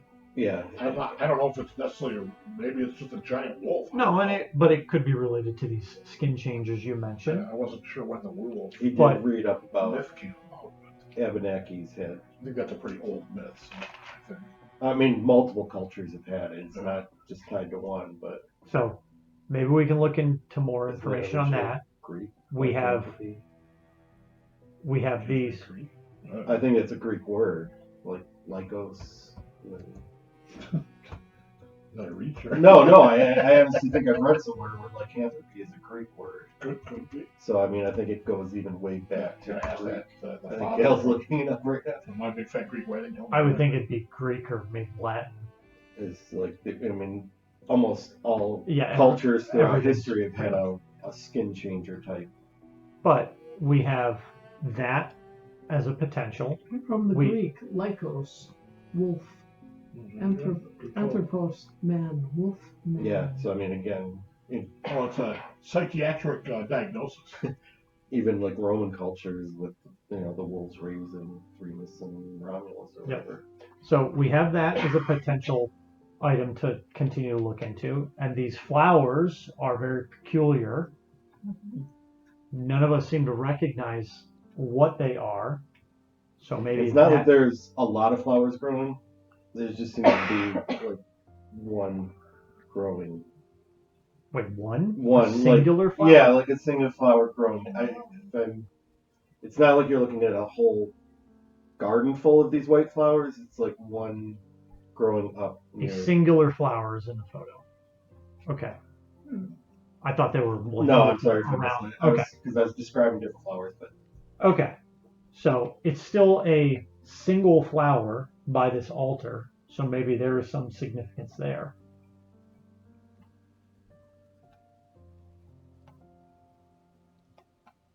Does anybody have anything else they would think? Effects of ancient Greece werewolf myths stemming from prehistoric times became linked with the Olympian religion on Arcadia, a region plagued by wolves. There was a cult of wolf Zeus. yeah, that's almost every culture has had skin change. Mount Lycaeus was the scene of a yearly gathering in which the priests were said to prepare a sacrificial feast that included meat mixed with human parts. According to legend, whoever tasted it became a wolf and could not turn back into a man unless he abstained from human flesh for 9 years. Also, the Romans. Yep. So what's a little long pork amongst friends? The werewolf Is is. that Tyson's question? This is If you're halfway through Thanksgiving dinner Yeah, it's huge. and your host tells you you've been eating, it's been awesome. Your host tells you you've been eating a person, you finish your plate. Tyson would. Tyson's It's an interesting repulsive question. You don't say. I eye. don't know the answer to that really. No, but I think I probably have to stop. I would like to think. I'll finish the potatoes. well, It depends. I think my next question is, do I like this person or not? He's like, you're like, you them? And I'm like, it's not the same. It's a weird question. Anyway. Harriet's ready to pack her bags and get ready for this journey. okay. Interesting. So do you not want to do any further research on maybe the flower? We could try. We could try. Like that. We're not, Stare- Marshmallow. we're not leaving till the morning. So Okay. I'm trying to like, what are the things do we think we might want to try and research to better prepare us to what might lie ahead? Yeah, How do we could kill find giant out. wolf creatures? Burn their skins, apparently. How are we going to do that? Apparently, if you can get a hold of a werewolf skin, you can kill it. There's all kinds of weird stuff. Are the werewolves going to let go of their skin?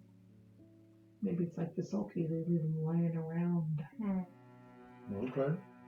There's a thought. Interesting. Maybe they shed skin. Things to know. I want to do more research on how do we fight giant wolf creatures. Werewolves and shit like that. Yeah, so you can, if you want to just roll for. Well, or just other animal myths, creatures. Or do logic and Investigation, yeah. Anybody that wants to do certain research on I'll research the reading flower. into the night. Something to hum.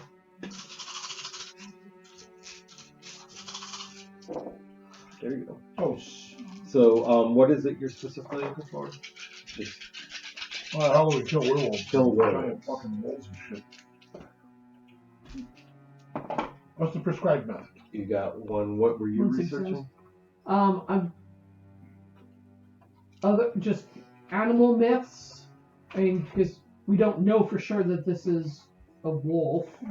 This could be any.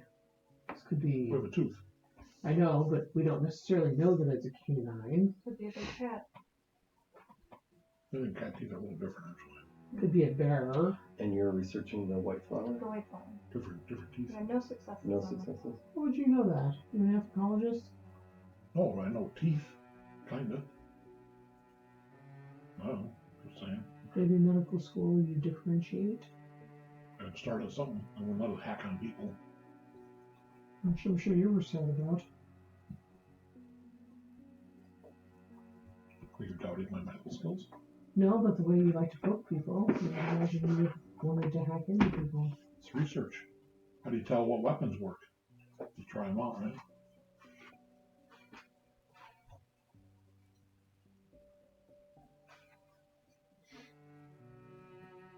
All right. So for the flower, anything that's natural biological history and stuff of the region that's in the books down there at the library, you cannot identify that flower. And it's not for lack of trying. You probably poured a couple of hours in there.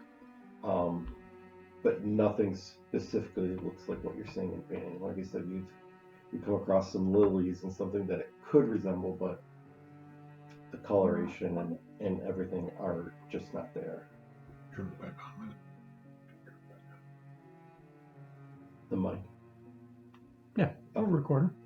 So Gail, you were looking for animal myths in relation Yeah. to. Well, because we're not 100% sure what kind of tooth it is, so anything having to do with myths relating to animals. I mean, most you're going to get from this particular region, New England area, is if you're looking at natural causes, wolves, cougar, bear are your primary suspects, especially in New England. In looking like in the occult stuff, again, it kind of leans more towards the native tribes are the ones that talk about, at least in New England. Again, Europe has its own other types of histories and stuff. But in this region, the native peoples talk about skin changers, wolf walkers, dogmen, that kind of type of thing, where people, for whatever reasons, whether they were cursed, did something wrong, committed a crime, whatever, could get this curse bestowed upon them, where they could change at times into the appearance of an animal. So it's a curse, not a disease. From what you're reading, right? And types of recorded, whatever you want to call it, mythology, rumors, whatever, it always seems to be, it's something that's bestowed upon somebody, whether they did it to themselves, whether they were born into this, whether they did something heinous.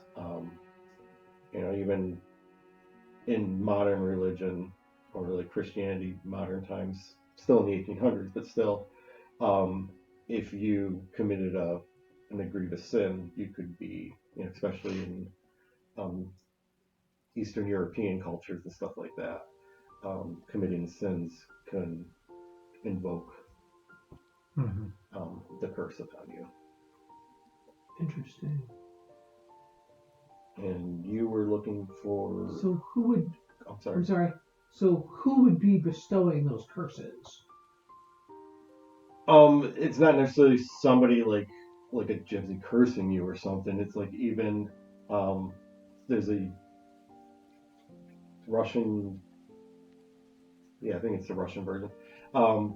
It's just the werewolf is created by the first sin done by man.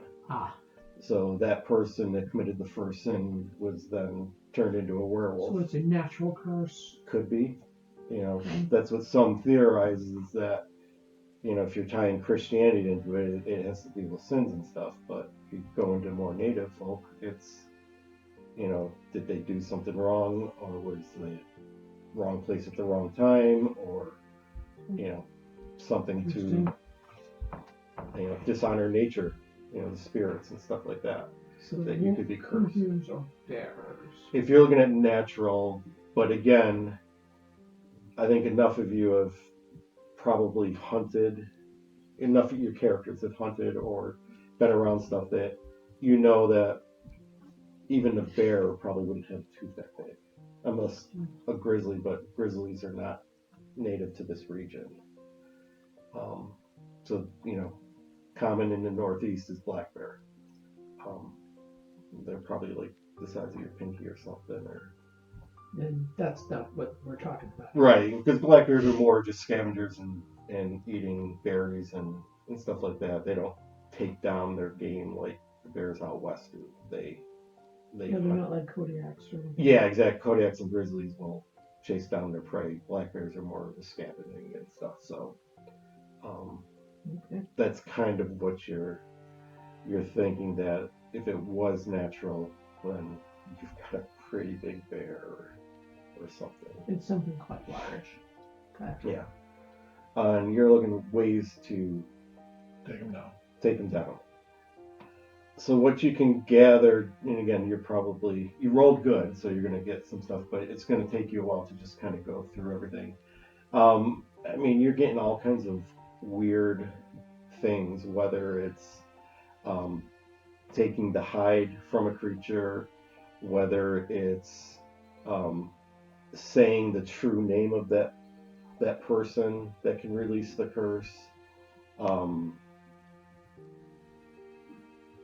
sacrificing a newborn unchristian baby kind of thing can release a curse.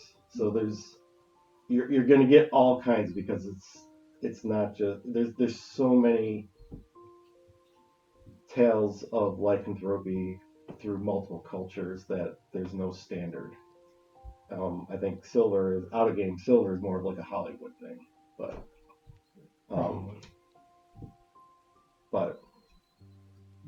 so there's no You really. might need a baby. I beg your pardon? Just in case. Just contingency planning. I'm gonna lock him up. Also not signing up for that. Approach that done some stuff before, right? Oh no, I'm not signing up for providing a child. Come on. If your father Leo knows where there's a good poorhouse, we can get one if needed. No. You're disturbed. I don't know if there's anything else you particularly. Things doesn't measure humanity. Being a good. Does the trident have any sort of special powers to it? How big is that thing? Like this wide? Small, right? Yeah, it's more like spearfishing trident. It's not like a giant Okay, so King like- Neptune. so it's like this big or something. Yeah, it's something. But Huge It's sword. made of moonbeams, though. she said it was made of moonbeams collected off the surface, but it is solid. It's not like ethereal. It is solid metal. If we cut the head off the shepherd's crook, would you? Could it be Just constructed kidding. into a weapon of some kind? I mean, yeah, you could just get somebody that, Just broom handle. a blacksmith or cooper or something like that could probably easily. What farriers are the barrel people?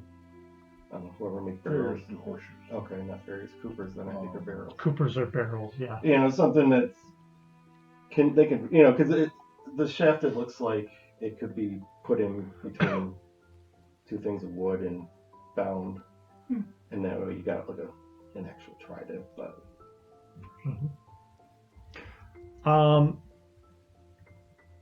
I want to maybe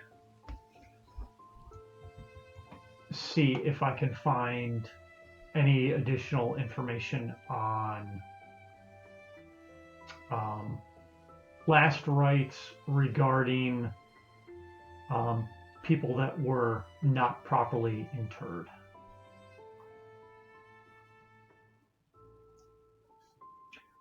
I mean, it's kind of like what I've already said. I think a lot of Christian beliefs are to be buried consecrated or be buried with prayer and stuff like that is guaranteed. Well, I don't know if anybody could say guaranteed to go to heaven or pass on, but it moves to at least the afterlife, where maybe souls that have unfinished business or were cut short or not properly interned could be lost in purgatory or limbo. Okay.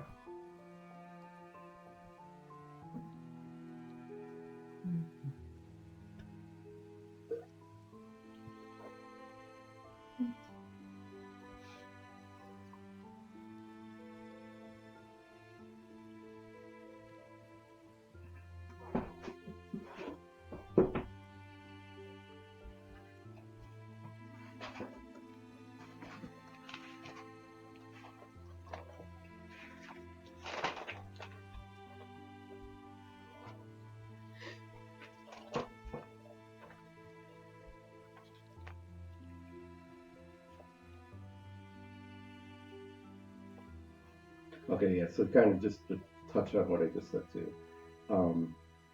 For, I think, Gail, you were talking about, or the Colonel was asking about mythology regarding lycanthropy stuff. The souls of people who died by suicide or unbaptized children are also at a higher risk of Really? contracting this too. So, Children's unbaptized. It's not their fault. but again, part of the, your sin, it's a sin. You still have the original sin on you. Baptism supposedly Cleanses it. right. So if the baby hasn't been baptized or a child or whatever. They go to limbo. Mm-hmm. Supposedly. Just a limbo full of babies. It's full of unbaptized. I mean, if you're Christian, probably. That's why. That's the why. Yeah. unbaptized. Yeah, exactly. That's Not necessarily babies. the What brainwashing was of the contrivance Christianity. there? Force them to get baptized so they have to pay the church, right? Correct. There you go. Correct. So most of it was about control and money. Mm-hmm. Pretty much like everything in the world. Yeah. Control is number one. Yeah. You're taking over a culture that's worshipped thousands of years this way, and you now say, well, all of your future generations are going to be damned to hell if you don't start baptized. Conform or die, right? Pretty much. So,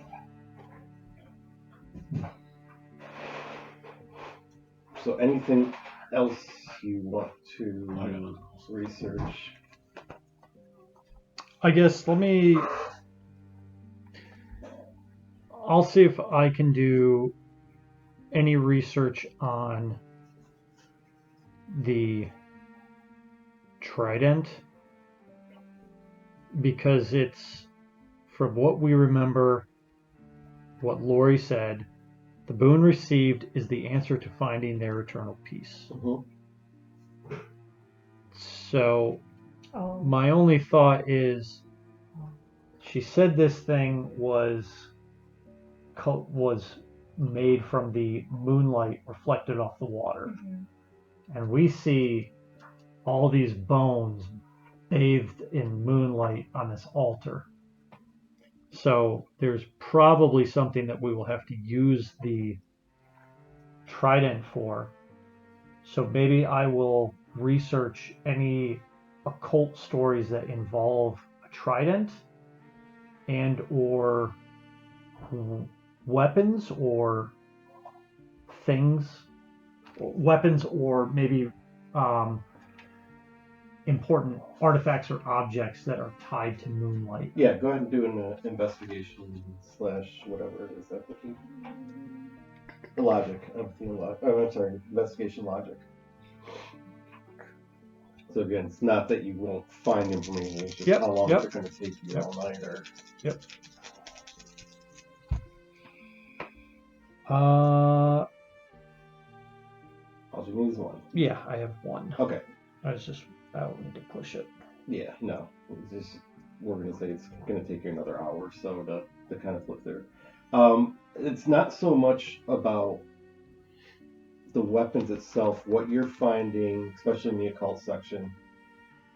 It's more about the power in myth and legends and stuff like that the moon itself has over like Vaesen or creatures now of this world is the phases, cycles of the moons play a role into that, and a lot of ancient cultures believe that, and another thing that you can kind of find is materials like silver and stuff are kind of used as an example of moonlight, where, shiny metallic objects like that can capture the essence of the moon when using it as a weapon.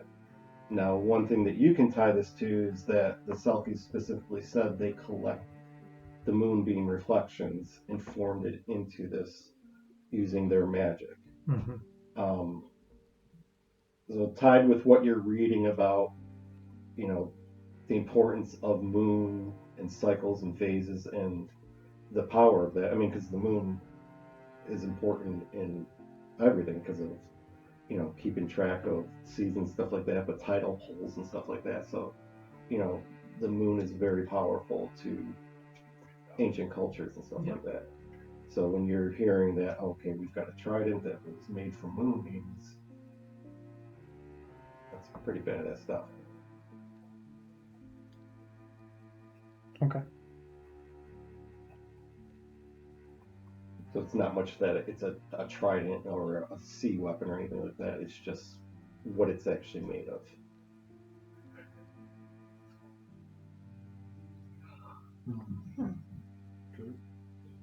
So everyone else is going to go to bed. Yep.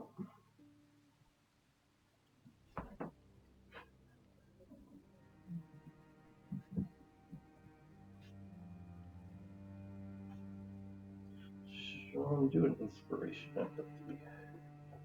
Whoa, 2 things I excel at. Yeah, sure. Inspiration, done. Okay. Empty, 3. There you go. That's all you need, right? Okay. No, you just keep sitting there thinking about what you can do for Deborah. Everything you've tried so far is not working. But something tells you that maybe the answer is still sitting in that artifact. And so you're trying to go to sleep and it's just like niggling at the back of your mind. There's got to be something in there.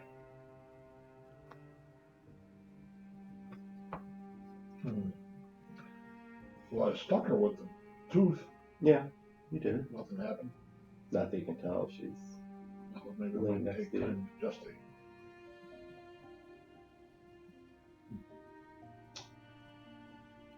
I didn't write down all the shit that was in there. So. I can read it, but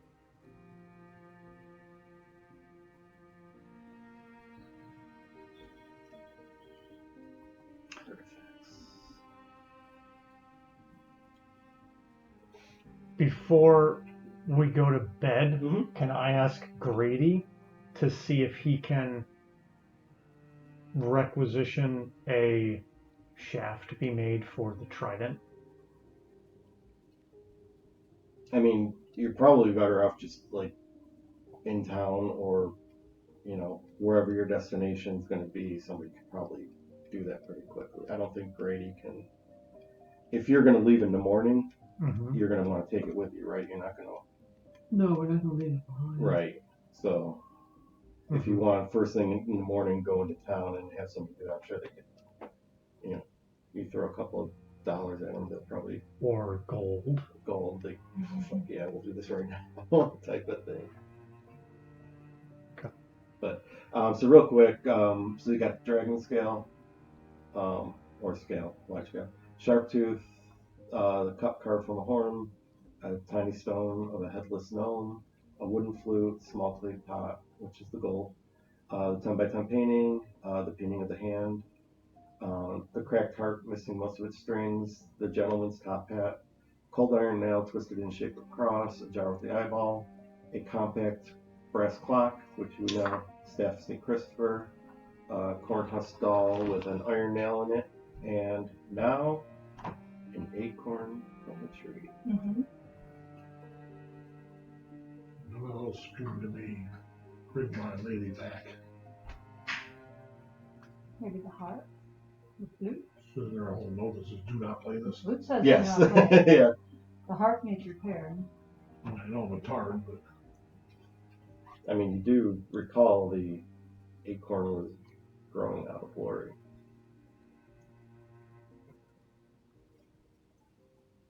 Do it. Wood witch? Ash? Wood what? Wood wife? Just something that's what's in the back of your mind as you're drifting off to sleep. Alright. So we'll cut into the morning. Note that. Cut into the morning. You hear breakfast dishes and smell ham, bacon, eggs, and Plus everything. crazy.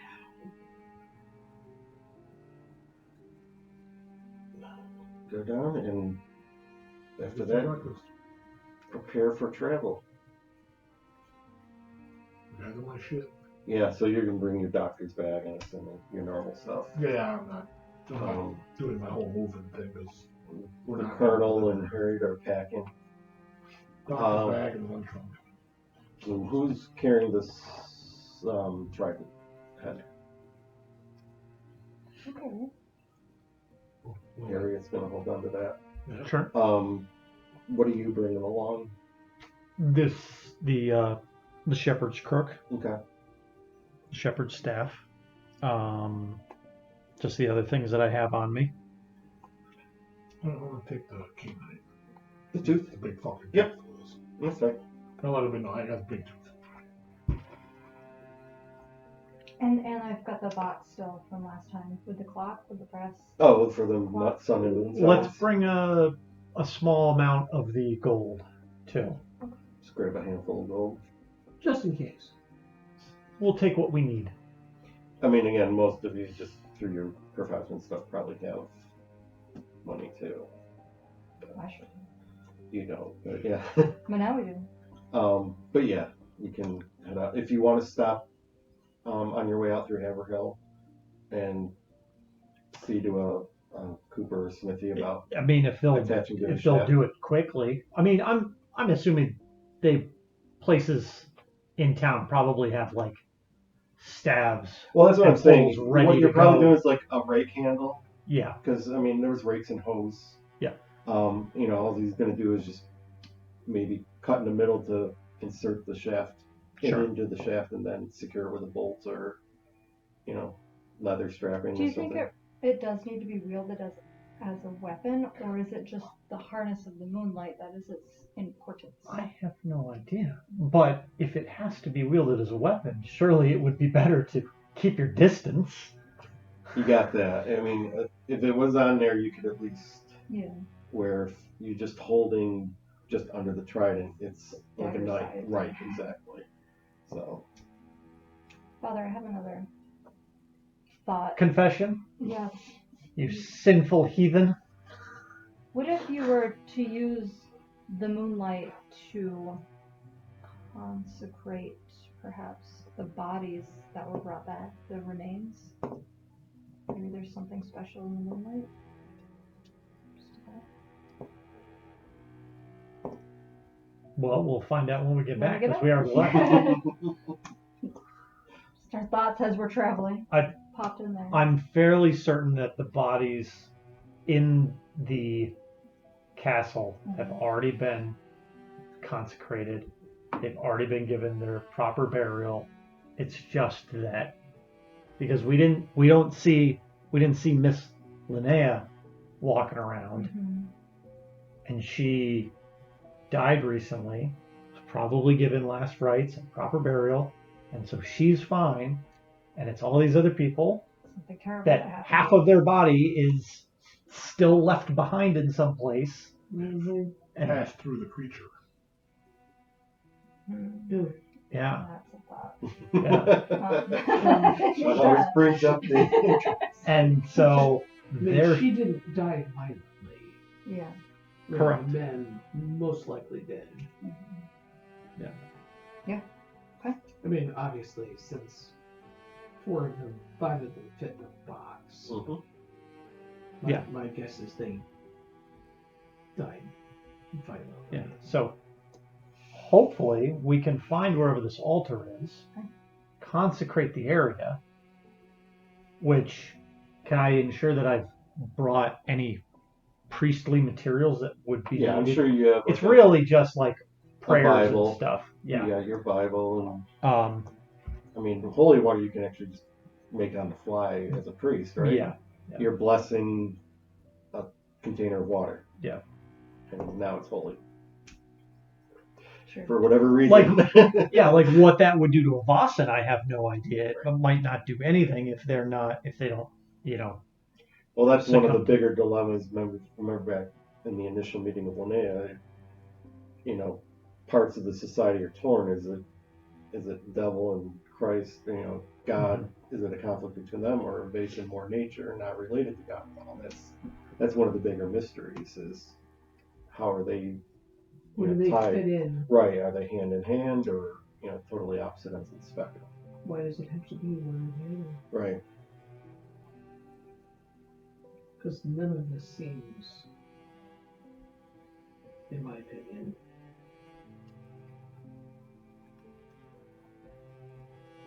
what God or the devil has to do with anything. Right. But that's just again Christian beliefs overtaking everything. I guess. It's got to be my way, or I you're can wrong. see God on the battlefield.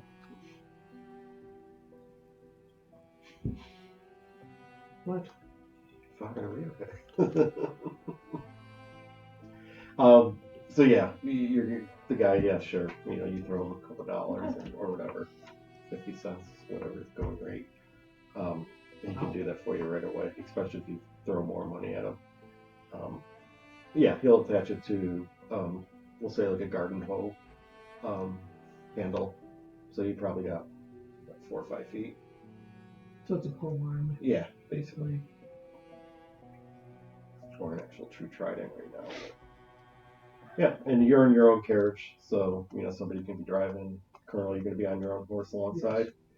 So one of you can be driving the carriage, unless you bring stable boy, Johnny. It's up to you. I know the doctor probably wants to sit in the comfort of the inside carriage. Yeah, see, you can smell him up close. Lucky you. Could always offer him. I mean, can we hire somebody to? Well, you can take stable with Johnny. That's Yeah. his job. Okay. He tends to the animals, and he's done driving for you before. Yeah. I was going to do it with us. Yeah, he just sleeps in the coach whenever you're at where you're at. Mm-hmm. So, but yeah, that's his job. So, Okay. so the 3 of you are gonna ride. Did we take him with him? Did we took him with us? You took him everywhere so far. Thanks. Sandy Bay or wherever. Yeah, Sandy Bay with Yeah. the Greed Farm. Yeah, he slept in the barn. Yeah, just Right. hangs out. He's your Yes, Harriet seemed to be very determined to make sure he slept somewhere. I was like, he's in the barn. The spoon remind us. There should be, assuming we could see it. As far as you know, he's never expressed anything. But so at this point, you're on your way. We're gonna, for the benefit, unless you guys have something else, hand wave 4 days worth of carriage driving. Because Good. Now my ass hurts. slow, bumpy. Some roads are good, some parts are bad, depending on the weather and all that. But on the 4th day, which would now be, How many days did we spend at the castle? you spent Tuesday, all day Tuesday. So I have Monday. You came back. Which was July 7th. Right. You spent Monday night going through the crypt. You spent all of Tuesday the 8th doing your research, trying to find things, and then you left on Wednesday the 9th and traveled pretty much all the way through Saturday into early evening. You pull into Limerick. So it's the 13th. 13th, correct. Saturday the 13th. Great. I mean, Limerick's a nice sized town. It's, I think, got a population at that time of 1,400 people. A lot of, lumber's now the big industry, but also just a lot of farming and stuff like that. And Limerick's key, I don't want to say key, but it's at a crossroads to a lot of different towns and stuff. So, Portland's the closest, biggest city, which is only probably a day's ride east to there. New Hampshire's not that far away either, so it's right like smack dab in southern Maine. So Limerick's a pretty nice town. Looks pretty modern. A lot of it's got a main street. in the center or near the center of town, it would be your town hall church, a couple of churches probably for different denominations. And there is an inn there that, again, it's getting towards evening. God. So you do see an inn named the Running Waters Inn. Great. I would want my own. So yeah, you guys have been riding, probably stopping at towns along the way and sleeping at various inns and stuff like that. But yeah, like I said, it's getting evening, maybe 6, 7 o'clock ish. We pull into town, so you're, sun's going to be setting shortly, within the hour. But yeah, that's the first inn that you see if you want to stop in there for tonight. What moon phase are we in? I mean, you can just look up in the sky and see it's just about full. But it is not full. No. With this mount, summon the stable boy. Yep. So, and then Johnny will again pull the carriage up and open the door, let all of you out, and get your bags if you have any on the outside there, and hand it to you, and then he'll take the horse around back or the carriage around back. And you can enter. It's standard inn. You got the greeting room where the some chairs, tables, and then you'll see where there's like a bar with food being served, fireplace, lots of lanterns and candles lighting up the room. There's probably 6, 7 people in there, eating food, drinking, and stuff like that. You will see a gentleman behind the bar. And, wave, hey, what can I get you folks? 3 rooms. 3 rooms, okay. For how long? Just this evening. Just this evening? Okay, fair. If you want any food or stuff, Food and refreshment would be most welcome. All right. Yeah, just have a seat over here and he'll motion to a table where you can have a seat, and we'll have a servant girl be right over to take your order. And perhaps directions towards a nearby village. Sure. Shiloh. My companions and I, yes, we're looking for Shiloh, Maine. Oh, yeah. Shiloh's not too far from here, like an hour or so ride. What do you want there, though? There's not much to see there. We're simply seeking out a constable who was known to a companion of ours that has recently passed. Oh, well, Constable Amos Chase, right? He's the one that just passed. Well, No. just, 20s. Constable Stanton. Oh, Stanton. He's the current constable. Yeah. Correct. Oh, yeah. Yes. He's out of Limerick. His whole area is York County, which Limerick's a part of. Okay. His office is here in Limerick. He just kind of makes it around, adjudicates the area and stuff. Okay. So, yeah, he's in time. I mean, you can see him probably tomorrow. Excellent. But yeah, I mean, Shiloh, they don't have anything really there. They're queer folk, if you know what we mean. They kind of stay to themselves, and Well, we're mainly doing this as a kind of a gesture towards a companion of ours that's recently passed. okay. A dying wish, if you will. She wanted you to go to Shiloh, It was more tying up some loose ends. She have family there? As far as I know, that She had some close associates that had been to the area. But the constable, where might we find him? well, I think today he was out on rounds, but he should probably be back at some point tonight, and he'll be at his office tomorrow. Yeah, so I'm mainly just Oh, asking it's where just that a is. couple buildings down, Okay. because you're near the center of town. So Okay. he's Excellent. just around. So yeah, you'll take a seat. Serving girl will come over and take your orders and bring you stuff. Um, Again, just like at the other inn that you were in Sandy Bay, you got a couple of patrons kind of nearby, and one of the gentlemen kind of leans over. Sorry to interrupt. I heard you were talking about Shiloh. What's your business there? Is there a problem with this? If you're from around here, they're a strange bunch.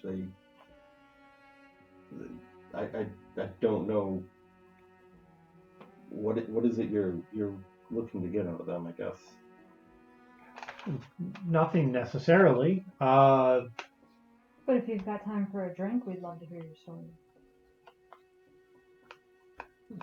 Sure, I'm not going anywhere tonight.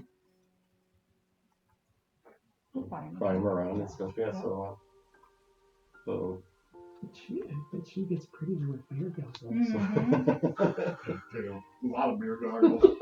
I never left the house like this before.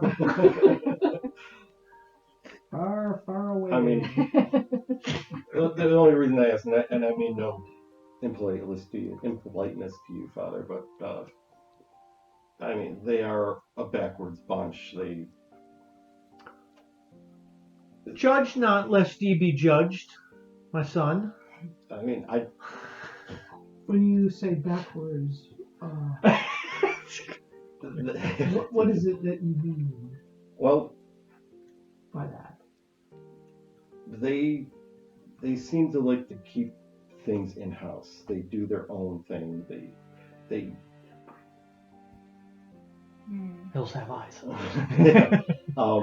they're still living in log cabins. They don't really do any commerce outside of just taking care of their own. It's almost like they just shut themselves off from the rest of the world and are happy out in the woods. Well, I don't find that necessarily odd. Many find comfort in the outdoors in the wilderness and make the sacrifice of modern luxuries.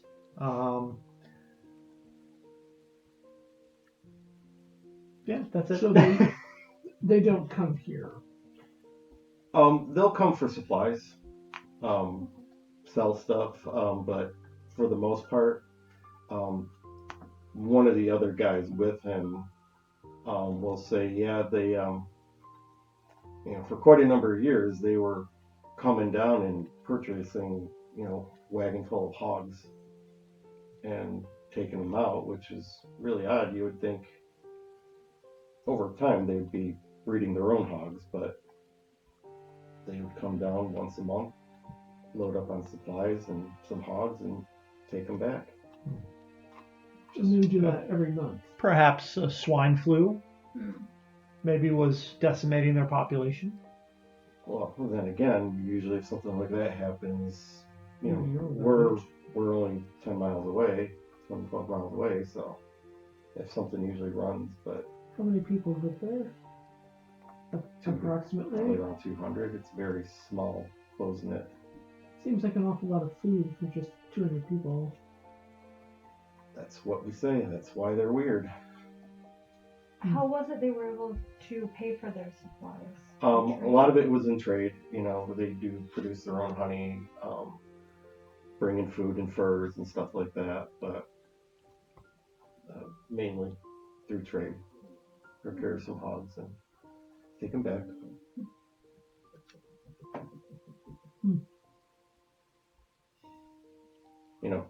And there's no one here like who's related to anyone there, which would seem normal with communities. Being close-knit, yeah. I mean, I would probably only name a couple of people up there, and that's it. So, Is it men who come? yes. Any ones in particular? Oh, the mayor's always there. His name is... The mayor comes. He's got, if you call him a mayor, I mean, it's a small town, but he gave himself a title of Mayor Joshua Trent.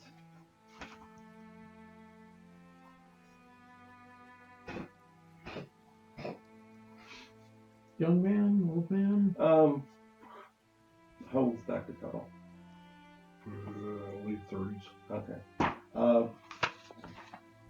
Without being rude, kind of looks like him, but maybe a little older. Always sweating and kind of portly.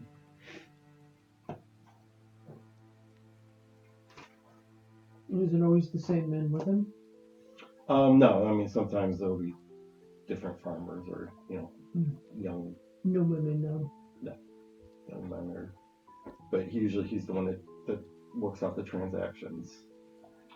Who's he dealing with? There's various farmers. I mean, it's not like you can't be Not buying like from the famed farmer all the time. Are there Amish at this point?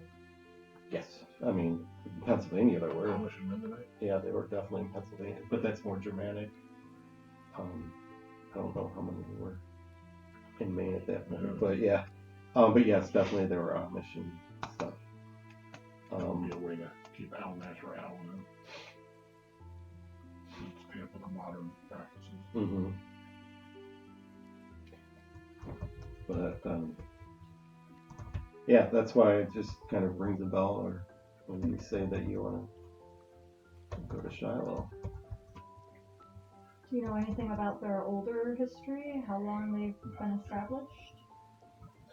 Yeah, another guy will just come through and says, I was told by my grandfather that they were kicked out of Kittery in the early 1700s for along the coast of. You probably actually passed through it on your way out. For religious reasons. Apparently they wanted to be free to practice the way they wanted, and they relocated up here. Back then, Limerick wasn't even here at that point, 1700s. They selected that piece of land and have been there since. And they don't show up on the maps.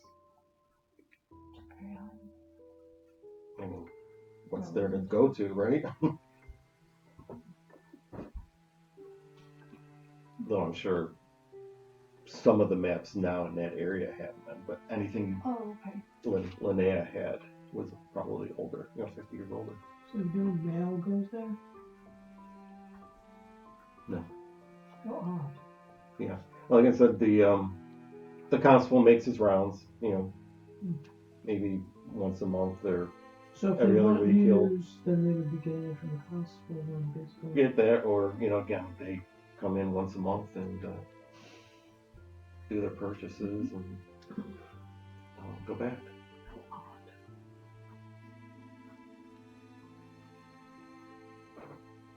You're not planning to stay there, are you? Probably. Would they be welcoming if we were to? Like I said, they're an odd bunch. I mean, but they've never hurt anyone, as far as we know. I mean, Well, they just like to keep to themselves. We had heard from our companion that's now passed that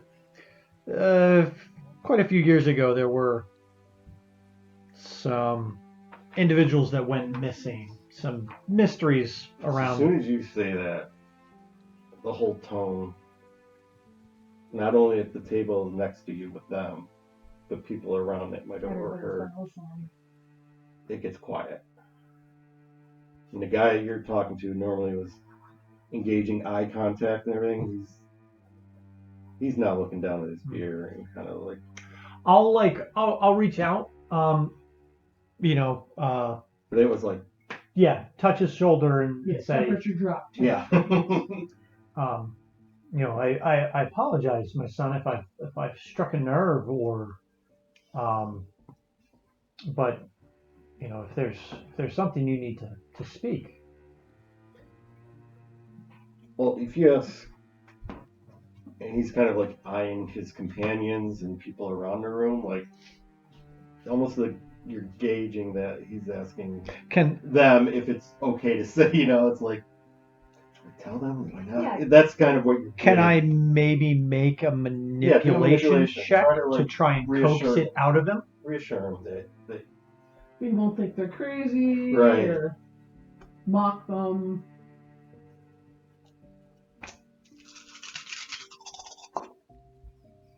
What?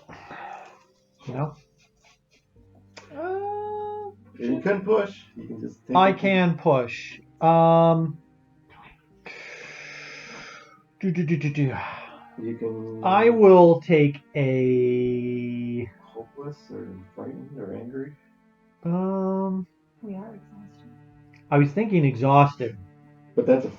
Yeah, you Oh. can. Yeah, no, that's right. It just means that, any physical rolls, he's going to be at a -1, but you're going to probably sleep during the Yeah. stuff. So yeah. I'll lean on him to say, look, we've traveled for days, and if there's something I can do to help calm your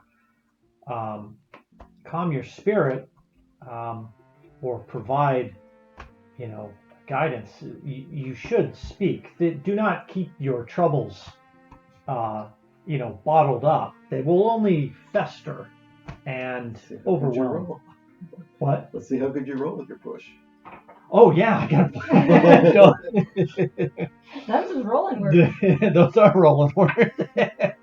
You're convincing me, but The guys drinking are like, fuck you, dude. What? Why Oh. have my dice abandoned me? Still nothing, huh? Yeah. Oh, yeah, man. I mean He's bottled up. Yeah, he's Okay. just like he wants to tell you something, but there's too many people in the room. Mm-hmm. Okay.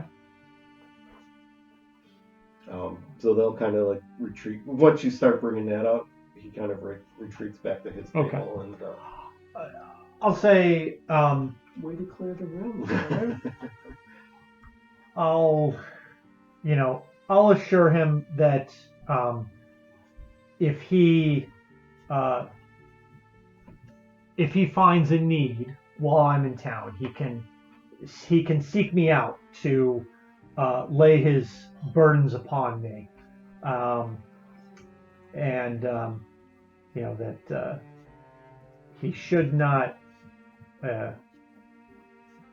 He should not keep these troubling things to himself, but that's the room. that I will not, press the matter any further, and I will instruct the barmaid to bring another round. Very well. So at this, was it really just Father Leo the whole time during talking, or? I engaged I mean, a little bit. Yeah, just not that you need to say anything in the game, but I mean, were you all probably engaging with them? Oh, yeah. Yeah, Okay. listening, nodding, trying to make eye contact. All right, so your food gets served, you're eating. Like I said, the room temperature has changed. It's probably getting closer to 8:30, 9. Most of the crowd starts filtering out because you got to go to bed, and Got work. actually, tomorrow would be Sabbath day, wouldn't it? Yeah. Oh. They would. So yeah, well, they're not gonna drink anymore because it's Sabbath day coming up, and they start filtering out. Colonel, Yep. you're facing a window while you're sitting at the table. So everybody filters out, and it's pretty much just you guys and the tavern keeper left. The guy that was talking with Father Leo kind of stops in, and you can see him kind of looking at you, and he does one of these. I'm going to go stretch my legs. Excuse me. You're gonna go. He sees you come out, and you see him like circle back off of Main Street to around the side of the building. And you follow. Yeah. Okay. So he's waiting there around the corner, and he gets his hands in his pocket. You can tell he's casing the air, make sure nobody. He goes, probably shouldn't be telling you guys, but it's not wise to go to Shiloh. It's not wise to go to the woods. People are disappearing again. it's not wise to go out. When did it start again? Last year. At a particular time, or just? This is gonna sound crazy. Believe me, it probably is crazy, but before I was even born, there was a stretch where people would go missing. Like, a lot of people would go missing. And after the time I was born, that was stopped. Don't know why. Like I said, some of the practices up there at Shiloh, people talk. They've been coming and buying hogs for, I guess 20, 30 years. With the droughts that we've been having lately and the harsh winters, there just isn't enough hogs to sell anymore, the local farmers. So they've been coming again monthly, but they're not buying them anymore. And now people are starting to disappear again. When did it start? Last year. Last year. That's all I'm going to tell you. I got to get home, but don't go up there. Don't go in the woods. From that before. Appreciate the morning. It takes off. Is he how old is he? I mean, how old is He's his 30s. It's probably a local farmer. So that would sort of track what we kind of know in terms of the timeline. So why? Okay, I'm going back inside. Yep.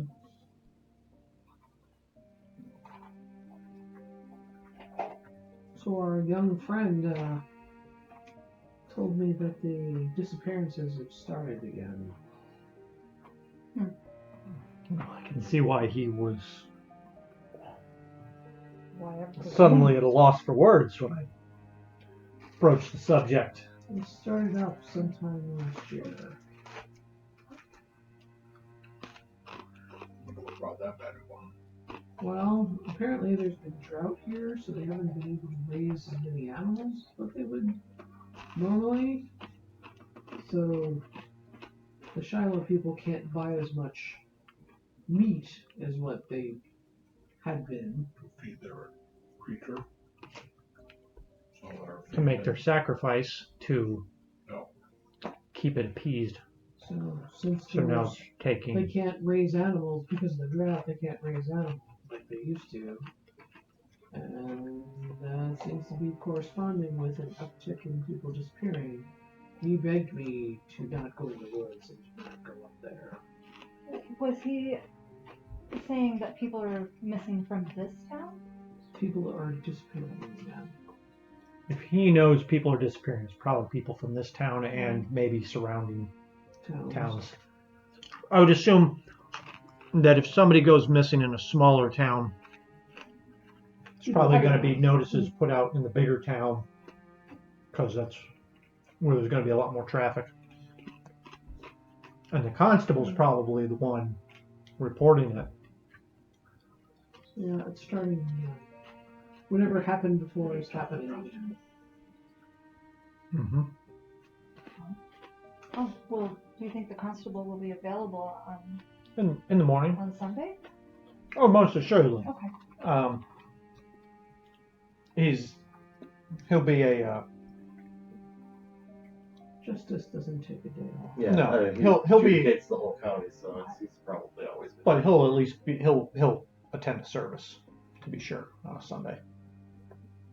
Let's get some sleep. Mm-hmm. Yeah, I mean, again, you guys been on the road all day, so now you got good food in here. Probably fall Hopefully a asleep. soft bed. Hopefully. Good lodgings. It's again a newer building, probably, so. Good lodging, yeah. So you wake up in the morning, go down and have a quick breakfast, and Probably go to church. Yes, you should, Colonel.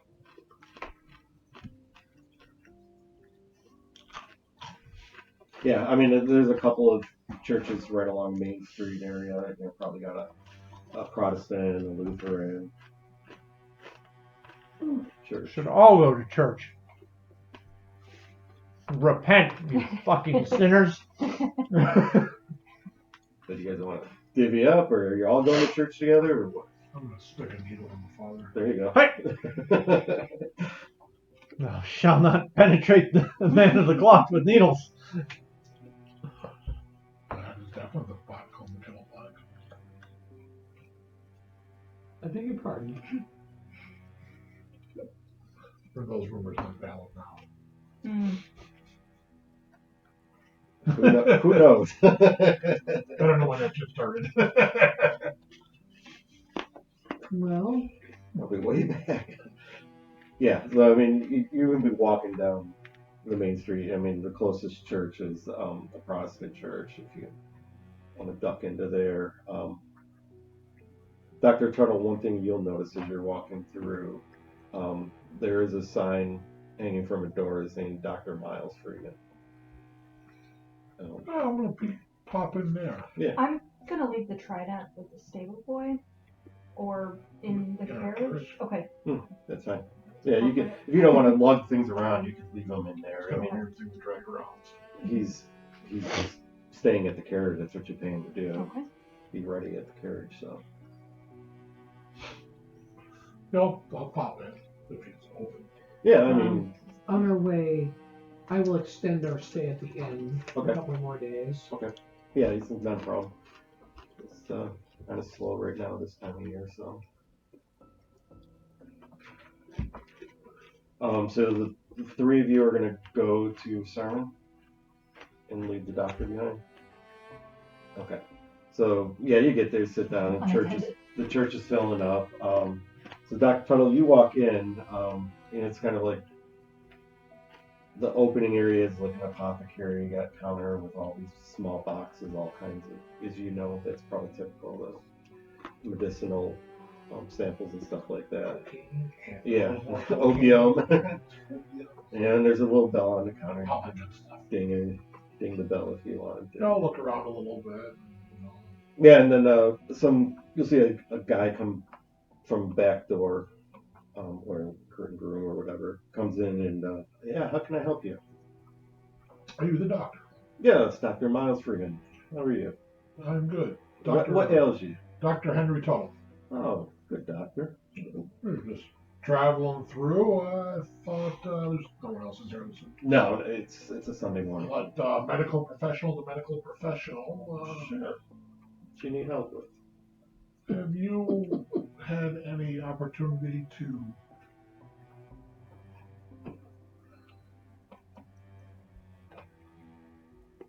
investigate any recent deaths in the area?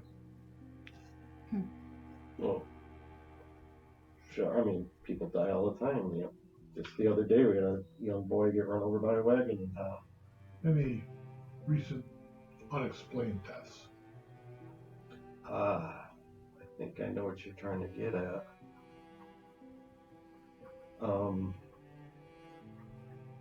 I mean, we're talking professional. Yes, sir. If you're talking what I think you're talking, the last one was about August last year.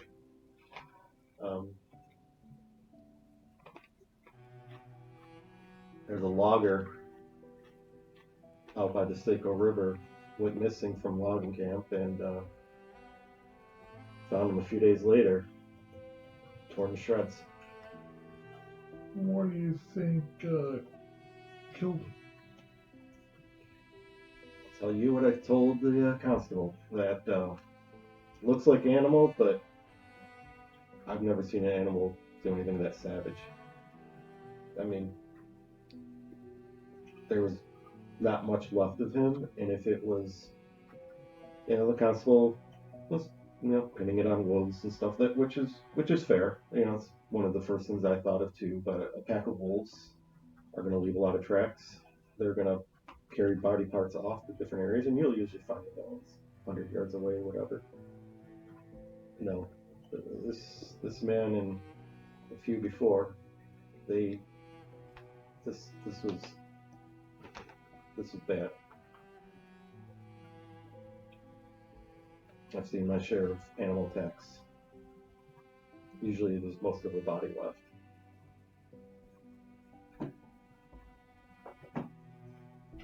How many of these disappearances do you think there have been in the last couple of years? I mean, probably the constable can answer you more than I can, but I mean, I've been called to 2 in the past year, but word around town, there's a lot of people missing, and a lot of times you just don't find them. I mean, unless somebody just happens upon the body. What do you think is going on? I know, I mean, there's no good explanations, but if you have a theory. Well, we've all been told. We tell our families, you stay out of the woods at night. There's something out there. You think it's the same creature killing everyone? There's something. What it is, I don't know. Investigated multiple bodies, correct? In the past year, Does yeah. it look like the same creature?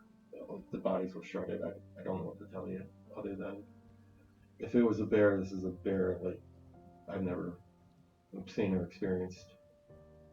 Again, if it was a wolf, if it was a pack of wolves, again, it's just not jiving. You know, Sure. you will find tracks, you will find bodies dragged. There's just simply nothing or not much left of these bodies.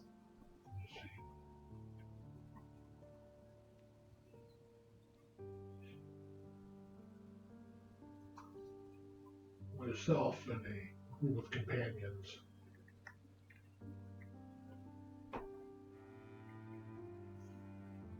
specialize in these kinds of problems.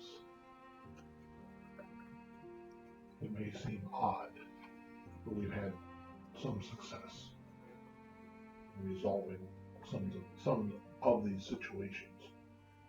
Is there anything you could tell us that may help? From one medical professional to the other, I'll just tell you, if you value your life, stay out of Shiloh. Are there a lot of disappearances in Shiloh? Or are they the only place without disappearances? Well, the thing is the people of Shiloh keep to themselves. We really don't know what goes on up there, but we just know that Shiloh seemed to be the epicenter. they're just odd. It's odd up there, and you know, again, I only know the dead bodies that I've been called to look at. I'm sure the constable can tell you more, but there are rumors that there's an uptick in people going missing, you know, from the vicinity, Limerick vicinity, other nearby towns as well. Whether they suffered the same fate, I don't know, but so, really, I can tell you, stay away from Shiloh. But you can't tell me why. Well, they're strange. They're strange. I mean, everybody's been told, you know, people that grow up around here, you just don't go up there. They keep to themselves, and again, the constable, he goes up there once a month or so just to visit or check in, but he's really the only one that goes up there. They come down to buy supplies every now and then, and they don't really talk to anybody. They do their business and turn around with it. Well, I appreciate your insight. Thank you, Doctor. Good luck. Very well. I wish you the best. Best I can tell you is you should leave town. I'll take my leave. So you guys sit through a late July hot church sermon. Great. Where they got windows propped open, but there's no breeze coming in. You say ice. It's like already pushing Sweaty 80 something footballs. degrees in the church, and you know, he introduced himself to being a service. He's Father Ambrose Clay, who does a riveting sermon to Father Leo's opinion, but to everyone else it was a snooze fest. Afterwards, he's talking to some of the locals at the door as they're on their way out, and whether you guys want to leave or Father stay. Ambrose Clay. Clay, correct. He's in his mid-50s. He looks, but he's definitely graying, got gray beard, And he's Protestant. Protestant. Did you get struck by lightning or something?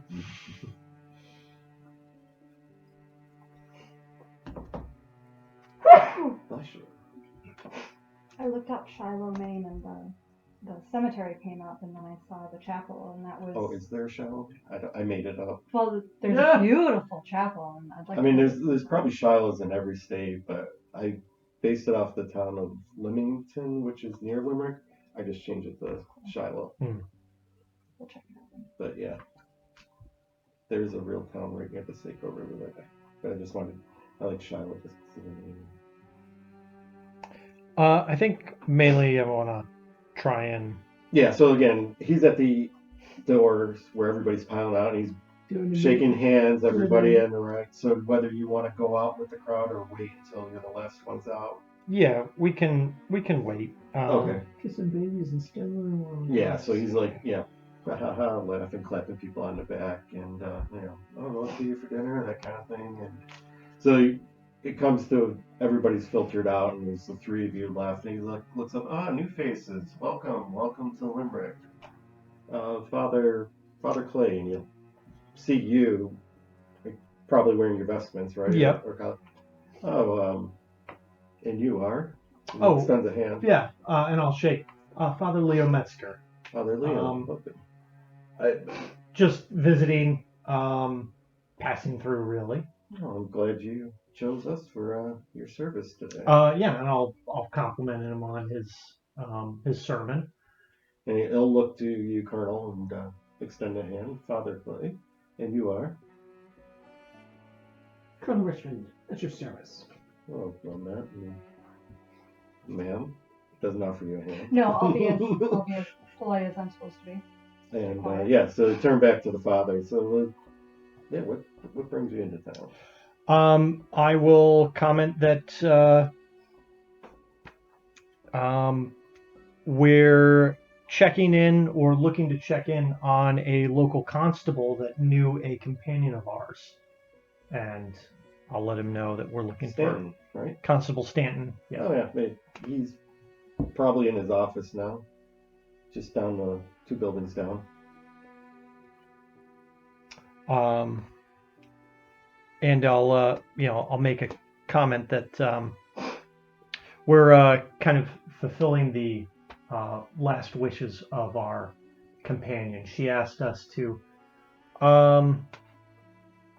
take a bit of a pilgrimage to Shiloh. So the whole time you're talking, he's got that shit-eating grin that yeah, the priest will have. Like, I'm really interested in what you're saying. yeah. Shiloh just gets a straight face when you say that. Mm-hmm. You keep talking. Yeah, it's just I'll just let him know. That. Yeah, we're. She asked us to take a pilgrimage to Shiloh. She had. I guess I'll just say she had, relatives that were from there, and just asked us to make the pilgrimages like a,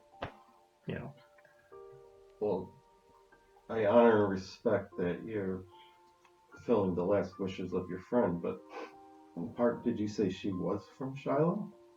Oh no. You said she's relatives?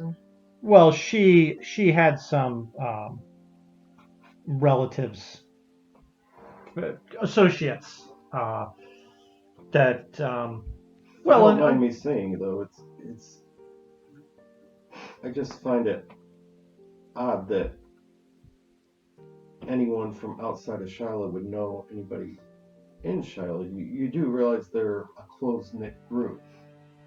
I've never heard of anyone ever leaving Shiloh to move out. Oh, well, I didn't say that they were from there, Father. You said associates, if I heard correctly. I don't remember what I said now.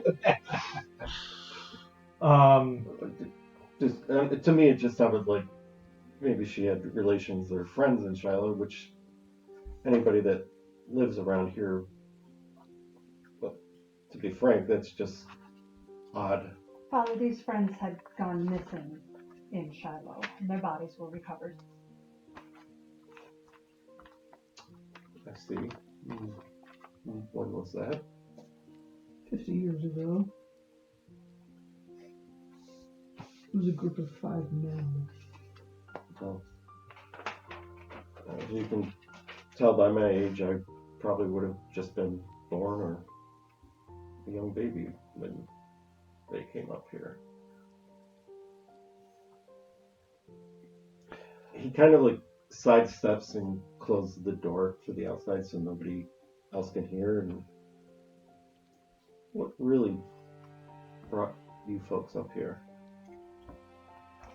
We're investigating what happened to these men. Again, we're being truthful. These were the dying wishes that we venture up here. And it seems like we've come at the right time in that it seems there are people that have gone missing recently as well. Mm-hmm. Yeah. What can you tell me, Father, are the people that have gone missing of Limerick or the other surrounding villages? Mostly.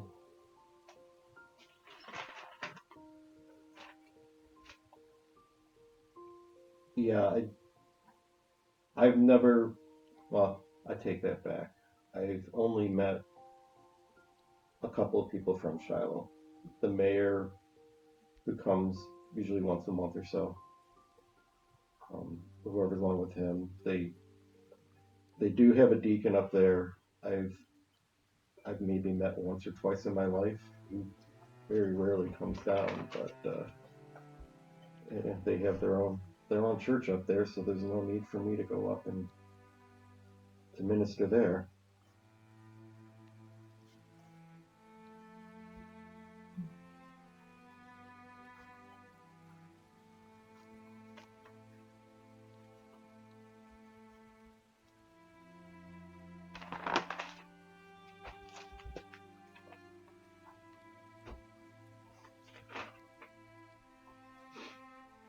So, is it you're planning to still go up to Shiloh? We'd like to. We know it's not safe. I would say if you go in and get out of there before nightfall. That's probably your safest bet. But if you're just there to check in on somebody, do it quick and get out. That's the best advice I can give you. I need the doctor's office number for a general store. Yeah, you're fine with. It's like I said, it's a pretty populated town. But you've definitely set this guy on his nerves where he was happy and should even grin right. Now he's like, kind of like, yeah, I want to go to my church kind of vibe.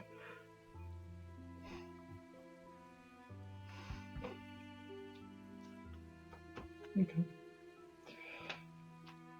Well, I've got other, little luncheon planned in town, and We won't keep you. gotta meet forever. other families. So, but again, if you're gonna go into Shiloh, do it quick, and make sure you're out before dark. And with that, he'll kind of like open the door for you. It's kind of like a sign to just say, "Get the fuck out." Okay, Then we're done. I can Get take the a hit. fuck out. Yeah, we'll leave. Well, that was less than a warm reception. Mm-hmm. So you'll step out, and you'll see Dr. Tuttle like wandering around Main Street there. Well, I'm focused. Yeah, you just one. Constable. Are you well, Yeah. Dr. Tuttle? Wait, from overseas. I think I need a store. I need to buy something. Is anything going to be open on Sunday? General store should be, right? I think. I don't know. You see a mercantile if you want to go up to it and Sure. just to see. Yeah. I'll go inside. Yeah, you see somebody in there. Bunch of heathens in this town. Progressive, to say. No. And you're gonna search for the constable's office, like Yeah. the father Clay told you. It was just 2 buildings down. So Yeah. you see it's attached to the town hall. See how many more people we can offend. Yeah, so you'll walk in. You see a gentleman sitting at a desk there. Good morning. How can I help you folks? Back to my best behavior. So your investment garb. Mm-hmm. You're wearing your suit with your Yep. ranks and stuff on it. Kind of like looks at you like, odd. What do you serve with? I was in Her Majesty's service up until recently. Very well. Well, how can I? An eclectic group of folk. How can I help you? Priest, military man, ma'am. Priest, colonel, and the servants walking to the constable's office. Want to go bar? Not a bad deal. Yeah. Constable Stanton, I presume? Mm-hmm. Ah. I understand. So this guy, just give a brief through. He probably looks in his mid-40s. He's got a vest on, probably a wool or a cotton shirt, wool pants, boots, brimmed hat, just to keep the sun out, not like a cowboy hat or anything, but slouch hat type thing. He's got a little star on his vest.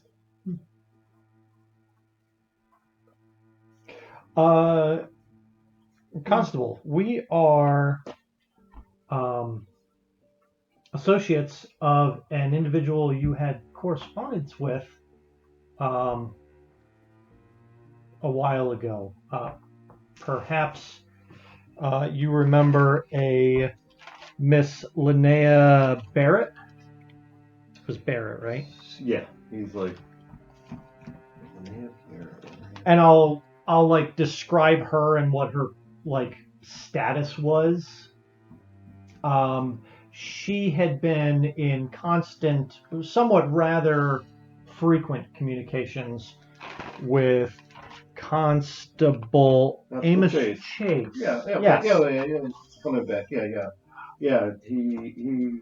I worked under him until he passed a few years back. Well, we unfortunately have some unfortunate news that she has since passed. Oh, sorry to hear that. Fairly recently. It's been within a month. Okay. Right? Yeah. But we understand we've actually become caretakers of her estate, and Such a liar. no, we're not. That's what? I've inherited her estate. Yeah, we're. Well, That's not a lie. That's not a lie. Continue. Have we not? Have we not? Continue. Or am I like because I think I'm being truthful right now. We have. Sure you do. Yeah, never mind. Yeah. No. Okay. So Matt's being very serious. Matt. Yes, Matt, you have inherited. Yes. Okay. Yes. All right, Colonel. might not be the one cleaning the Caretakers. floors, but No. and her estate is also her business. Yeah. Caretakers of the estate. Sure. I have no problem with it one way or the I other. mean, you were given the deed to the castle from her in honor that you guys would keep the society going. So. That was the whole point.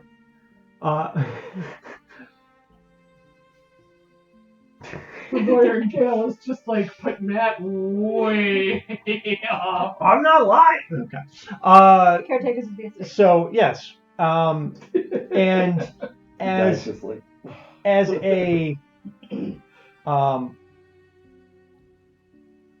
a last will, she asked us to pilgrimage up here to find closure to some companions of hers that went missing and Including met her, an untimely demise. including her husband. Yes, Charles Barrett, Jonathan Lowry, many years ago.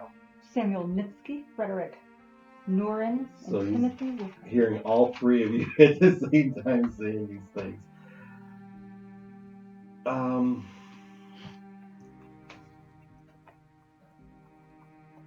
You said how long ago was this? 50 years. Her companions died 50 years ago. And you're up here because of the recent ones. We think they're related. Well, We're not necessarily here. we did not come here for the recent ones. We've only recently learned that there have been new disappearances within the last year. Yeah. A lot more than a few. But we Get my suspect they journal may back out. be related or linked. I mean, when I joined on with Amos, turn of the century. Or no, he was on like 1820s. Yeah, when I joined on with him about 12, 13 years ago, this wasn't happening, but he told me stories about, back still in the late 1700s. A lot of disappearances, killings. And I do remember him corresponding with Linnea a few times a year, keeping her kind of updated. But in my whole time here, that didn't happen. And when Amos passed, I got a letter from Linnea addressed to him, and I wrote back saying, there's nothing going on here, and, keep in touch if she has any questions, but I've never heard back from her.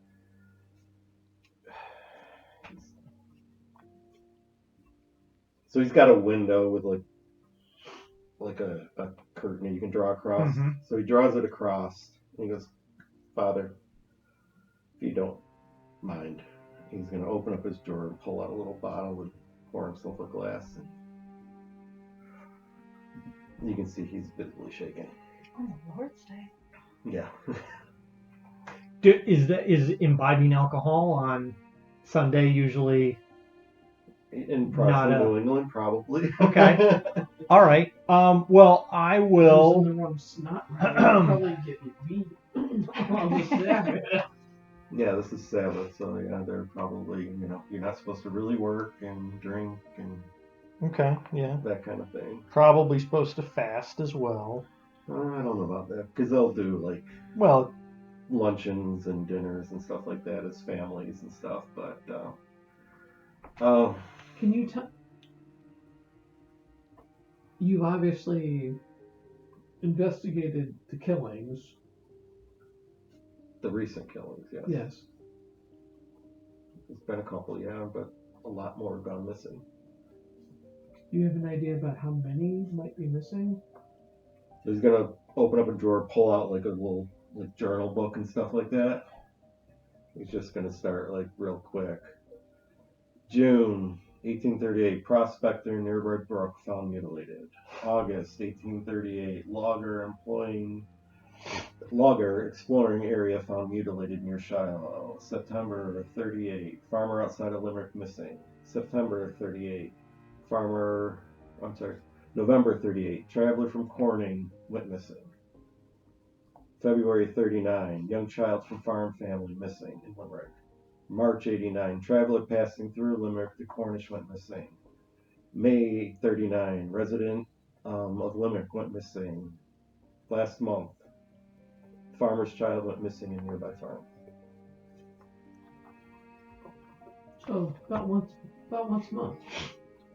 I mean, Give or there's take. a couple of months that were skipped, but it doesn't mean that something didn't happen, it just didn't get reported.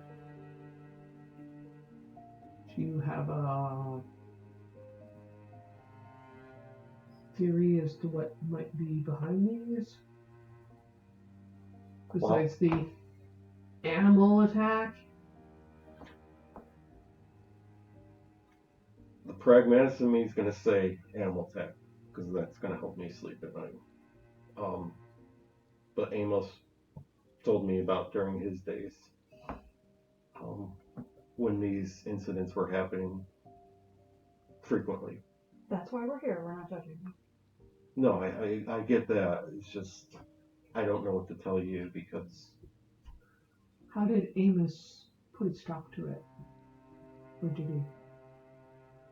again, it was when I had joined on to the constabulary in 1820s. It was over. It was over. As far as I know, it was towards the turn of the century that they stopped. After that, it was just, an occasional murder here, farming accident here, hunting accident here.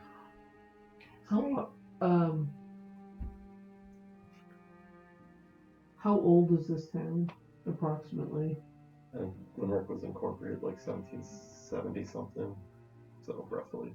Okay, so in terms of a timeline, the disappearances happened around the turn of the century, right? 1780s. But I mean, Limerick Plantation was around well before then, but the town became Incorporated in the 1770s, correct. It was known before that as Limerick Plantation. Okay. So, do you know if there was a similar set of killings prior to the turn of the century? Yes, with Amos. Amos was constable. Well, but prior to him. Do you know? I mean, Are I can there only any go by records about what that? his records were.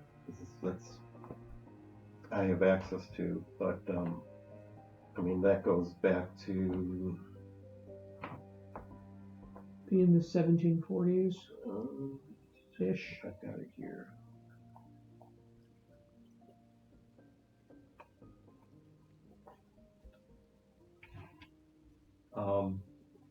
Again, he'll take some time going through Amos's book. The first entry that Amos has about something like this is 1785. Okay. All right. Before that, there was no. No record of it, even when it was. I mean, again, other than that, it would be your normal, scuffles, murders, or disappearance. Something here or something there. Right, but no pattern. It's according. If I'm, you'll even kind of like turn the ledger and you'll see like, starting in 1785 is where Amos was logging all of these.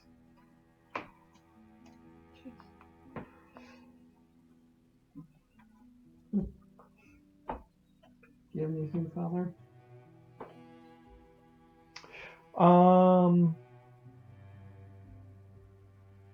No. Have these disappearances have they occurred near Shiloh? Does Shiloh appear to be the epicenter of this? So behind you will be a map of like York County, Okay. and he'll point out, again, this is Limerick, there's Cornish, there's Standish, there's Waterboro, Shiloh's right in here. Okay. So he's pointing at a bigger map that's on the wall than what you see here, but draw your conclusion. Shiloh's smack dab in the middle of all this.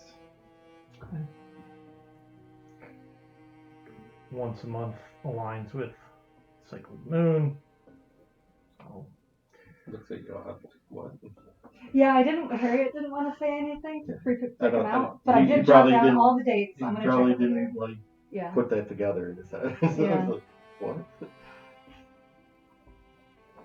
I didn't write down the exact days, but I believe Harriet would have things to know. Yeah, no, he Not just most gave of them, years, but- but yeah, I don't think. Oh. Yeah, it was like when I said 1839. 30. I'll ask if he has the exact dates, if he doesn't mind. And if he does, Harriet can write them down in the jar. Okay. If you want to make them up, go Oh, for okay, it. but as long as They the were No, but constable has them. but Amos didn't have Okay. didn't have specific dates written down. Kevin didn't have specific dates. I just had years. Okay, but sorry, I'm Constable Stanton did. He probably would have guessed. Okay. I didn't- Okay. Okay. Yeah, I want to check with our fancy calendar clock brass thing later Yes. to see where those dates would correspond.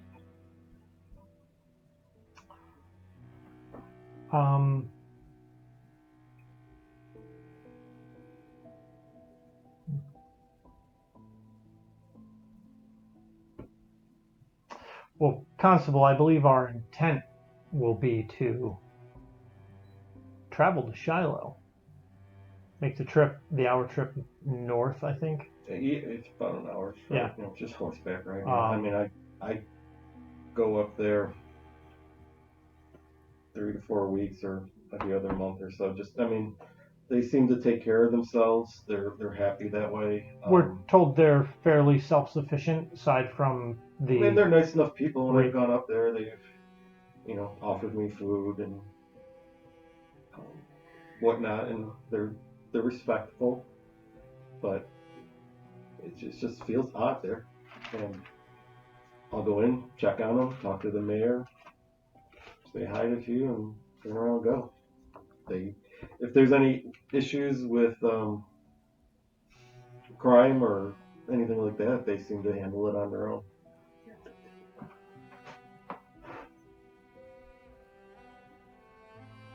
And there's a full population, women, children. Yeah, families up there. They're all farmers. They tend to their fields. They grow their crops, but in this weather, I don't know who's growing anything right now. But Yes, we've heard that they would often travel down with their mayor, Joshua Trent, and mostly come to trade for livestock. Yeah. But it's just tracks. I mean, Joshua is pretty much, if you want to say, the financier of the town. He will usually handle any transactions, so does the talking. He's mainly who I talk to there, other than the deacon.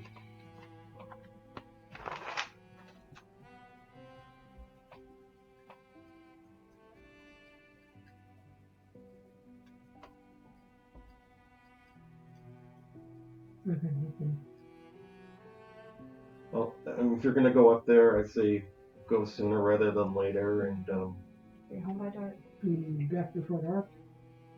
I would strongly suggest that. I mean, So there's no inn or anything in town. here, there's have No, there. Oh, no. I mean, like I said, they're nice enough people. I'm sure somebody would offer you some room, but their houses are log cabins like my folks and grand folks before. Should we go with something to trade?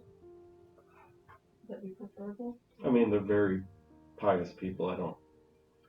I can't see them wanting to or needing anything that they want or need. They either grow themselves or come to town to buy. Honestly, they're just happier if they're left alone. I mean, if you're going to go up and talk with them, say your piece and turn around. It's the best advice I can give you. Oh, okay. except pigs, it seems. Excuse me? Except pigs, it seems. Pigs is what?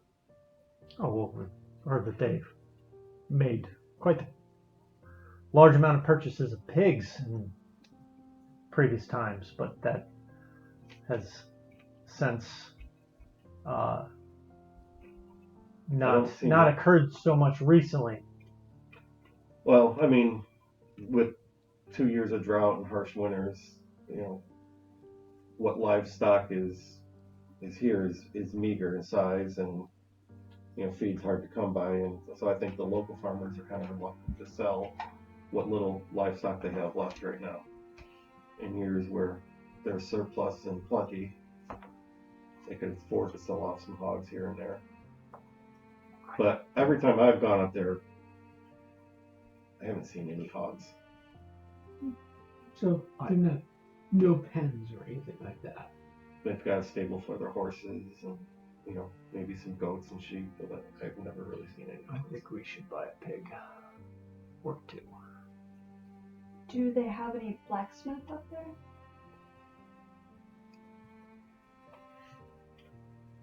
Not to my knowledge. They're more, again, farmers. If they need anything, they'll buy supplies when they come down.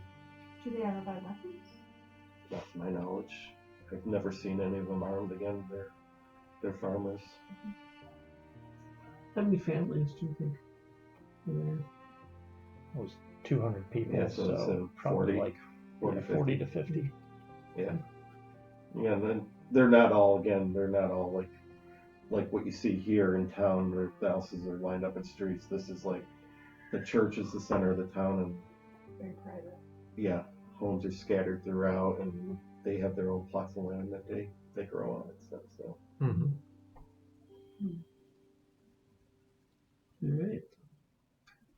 Well, I don't think we're wrong about the pig, though. Mm-hmm. Should bring something. I'm at the store now. the Sure. mercantile. Yeah, I so let's thought cut it was- over to the I mercantile. thought it wasn't necessarily a pig, but I'm going to buy some shit. So yeah, you're at the mercantile. Sorry. Is anybody else in here? Just me. Just you, sorry, because it's Sunday. Gold. I'm loaded. He is loaded. They got greenbacks or whatever. I know, but like the gold is like it Gold seems definitely. like it's a almost unlimited resource that we've got Oh yeah, I'm access sure to, you can and get. we can. But yeah, a gentleman will be behind the counter. Good day, sir. Good day. Do you have any dynamite? Oh my god. No, this is a mercantile. We sell dry goods and canned goods. But what do you plan on blowing up a dam or mining for gold? Nitroglycerin. I mean, there's people that pan for gold, but I haven't heard of any big veins out Just a there. question. Second question. What kind of firearms do you have? Well, I've got some muskets, rifled muskets, hunting rifles. Is it something you're looking to hunt? Possibly. No, I'll show you a selection of muskets that he has. Hawkins 50 cal. Some smoothbore, some rifled. No, we got about 20 more years before that. No, Gail was towards the end of the Civil War, I think. there were multi-barrel weapons even in the 1700s. You could get a knock volley gun. Had I think it was 7 barrels. Assume there's no cannons. You could hire. I mean, the militia would have cannons. You Privateer gotta would have a case on, a team of horses to drive. Yeah. All that, yeah. No, but he does have rifles, because... What about pistols? No, I'm sorry. I just do rifles for hunting. Pistols are probably more No for... sword. What do you think this is? We're in Limerick, Maine. We're in the middle of logging and farming country. Yeah, you'd probably just be like hatchets. Maybe a knife. Yeah, you can definitely get... What I say? a Fucking skin. got people disappearing every fucking other week. You have no weapons here? Yeah, there's I definitely... mean, all the men guns. are gonna have muskets. Right. They'd I be mean- hunters, probably. Not even that. Your militia was required in the majority of these places. They're going to be required to have a musket per family. But that's probably the extent you're going to get there. You're- He's not going to carry any. Yeah, your town's guard and your constable would likely carry a revolver. Well, they would have had black powder revolvers, but they were like, yeah, I think they would have had the black powder revolvers. Percussion cap, yeah. Yeah, But I think a lot most would of still the be- percussion cap. A lot would still, like, your normal people would still have a muzzle-loading Correct. revolver or All right, I'm flintlock. going to buy the biggest hunting gun he has. All right, rifled musket. He's this best of the line. You can probably go 200-300 yards with this. Excellent. Which end does the bullet come out of? All right, Mr. Science Man. So I buy the gun and all the accoutrements I need with it. Oh, you're gonna need your priming caps. You're gonna need some mini balls and probably some drawing a blank right now. Powder. Powder. Thank Yeah. you. A fuzz. And powder. wads. Yeah. Although wads. depending on what kind of rifle you're shooting, it might be might be a package. Yeah, probably not out there, but yeah. So Oh, They could roll their own. completely outfit myself like Daniel Boone. Okay. Buckskin hat or coonskin cap. I don't care about the hat, but I want like the pouch and like the ammo pouch. So you're gonna have a cartridge box, Um, primer pouch, absolutely. haversack. Yeah. All these things, and I'll come out with. He's gonna be like Benny Hill, all dressed up. I'm imagining maybe city slickers, right? Don't they come in from the city and they just there's a scene dressed that- on the range yeah. there. I would have bought the dice money you had it. No, of course you would. Yeah, I mean he's gonna load you up if you can, since he's gonna make money off of 100% convinced that there's werewolves eating people, or they're feeding them to the werewolves, and it's gonna go bad when we get to Shiloh. We're gonna go up there with no firepower. Oh, at least 2 guard. Great. Enough. Yes, we might need more than 1 or 2 people. So I figured bigger is more intimidating. I don't particularly want to shoot anybody, Mhm. but I will, so as not to be fed to a wolf. Yeah, he'll kit you out with everything you ask for. Excellent. It's got Probably a big Bowie knife too. Oh yeah, you're gonna have a Bowie knife. Comes out looking like Daniel Boone. That's exactly right. Yeah, so you guys are finishing up the constable's office. You step out and you see Henry come out all kitted up and carrying a musket, and pouches slung all over him and stuff like that. And you guys, bullets to stop the next invasion. but Indians, Canadians, you name it. You're ready to go. I don't care. I'm not coming out of my back end of a wolf. How would you know? I'm gonna know. oh my goodness. So yeah, you guys, anywhere else in town you want to visit, or you've met the doctor, you met the constable, you met the priest, The farm? the mercantile? What? The farm? You want to pay? I think we should, before we leave, we should try to acquire a few pigs, because So I will see the group and gravitate over. Yeah. Well, I mean, no one's going to be selling pigs in town on a Sunday. So if anything, you'd have to stop at a farmer on your way out or something. sure. Show him enough gold. He's like, go on then. Yeah, I mean, I know people are hard up because the drought and stuff, but you throw enough money at somebody, they will probably be like, you know what, I can go without pigs for the next few months. I'll just buy some other food products. So you're going to head to the lodge or the inn. 5 pigs. Sheep. Why pigs? goat. No. Why are we buying livestock? Well, if you recall, the people from the town, from Shiloh, were making regular purchases of pigs up until a year or so ago, when the drought started. When the drought started, No, the drought just is this. Yeah, you're right. 2 years. It's been hard winters and 2 droughts. when the right? drought started, it reduced the amount of livestock available, Correct. which prevented the folks from Shiloh to be able to buy livestock, To feed the monster. thus resulting in a scenario where now Well, people dynamite. are being Why, Oh, yes, for in that. my trunk. Great. When we buy the pigs, we'll wrap it in dynamite, feed it to the monster.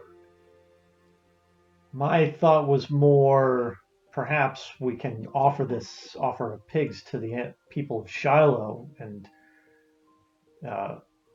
as a gesture of goodwill to maybe help them deal with this creature that they're faced with, because it might not Always looking out. it might not be their fault that this is occurring. They may just be cursed. They just might be trying to protect themselves. That's fair. Kind of like the final solution with the dynamite. Well, perhaps we could also use these pigs as maybe bait to deal with this creature. Lure the monster in. I need to try out my new gun. Goodness. Perhaps Harriet can. perhaps the trident might be useful against this. So it's getting beast. near like 11 a.m. So I don't know if you're concerned about time. It's an hour out there? Oh, About it's an hour still, ride out there, right? it's still Sunday. We're not going to go there on Sunday, are we? I assume Well- we'd That's a go good on point. We Monday. should. When is the full moon? If Is it Harriet tonight? checks her clock, Yeah, yes. let's check that It's out. tonight. Oh dear. Oh, Let me check the rest of the clock and compare it I to thought we these had a dates. week, and I thought it took us 4 days to get here. Are these people missing on or after a full moon that would fall on these? You're just probably looking at the most recent dates. Mhm. Yes. Okay. It kind of your clock, if you're like looking at patterns, This thing are comes to cyclical. this thing comes to feed on a full moon. Okay. Thus, what we saw in the painting. Or sacrificing. What can we give the pig that's poisonous so when this creature eats the pig, it dies? Well, what do we learn about these creatures? They are I don't know. It's like a affected by them, and the Vaesen can be tempered with moonlight, silver. wolf. We have a moonlight trident. We're kind of hoping not to get that close. Hence the dynamite that nobody has. They can't, but when they use like glow stump stuff and stuff. Yeah, they probably just use draft horses to pull those out. So tonight is the full It moon. seems less fun. Yeah, but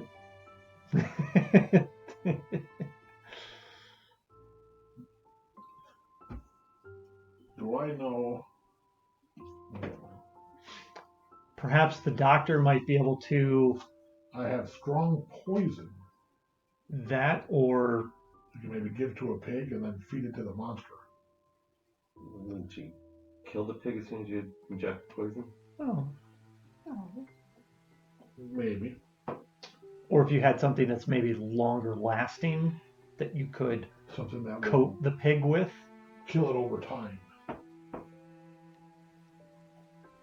Or at least slow it down so we can shoot it.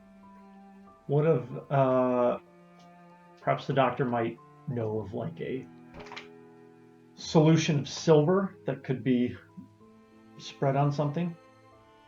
Solutions. Get your colloidal silver going. I was thinking about getting lead poison. I mean, mercury is kind of like silver. It's reflective. Very pretty. Yeah. Liquidy. Can you buy mercury right now? I'm sure you could at the apothecary. Maybe they used it for medicinal or tried. I think. I mean, early 1800s, I think you could hop pretty much. Yeah, I wonder if they even knew about the medicinal purposes of silver back then. It's like because it's antimicrobial. Well, You should germ get- theory really didn't kick off until Yeah, I don't know if they would be. 1850s, 60s. Yeah. I mean, they knew of it going prior to the Civil War, but that really opened our eyes when they started Mhm. learning if you boil stuff and whatever, Yeah. that stops diseases from spreading. So I'm sure there's a concept of germ theory back at that point, but how much of it was widely practiced, they don't know. The other option might be to simply try to chain the pig up to something that might, this creature does seem to tear its victims apart, so it's probably not going to swallow a pig whole. And you said that the creature would probably, due to the measuring the sizing of the tooth, would probably be the size of maybe like a large cat or a bear. That certainly wouldn't be able to swallow a pig whole. So maybe a chain wouldn't be necessarily the best bet, and especially given what we've learned of the victims being torn apart, it seems like there's almost like it's not even needing to feed necessarily, as it is just needing to kill something in a gruesome manner.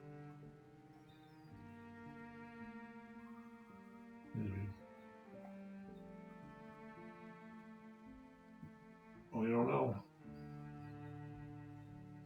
So you want to ride out towards Shiloh now and stop at a farm along the way, or what are your... It's still Sunday, right? It's Sunday, but Harriet just pointed out that the moon does rise full tonight. Gotta go. Yeah, because otherwise somebody else is going to. And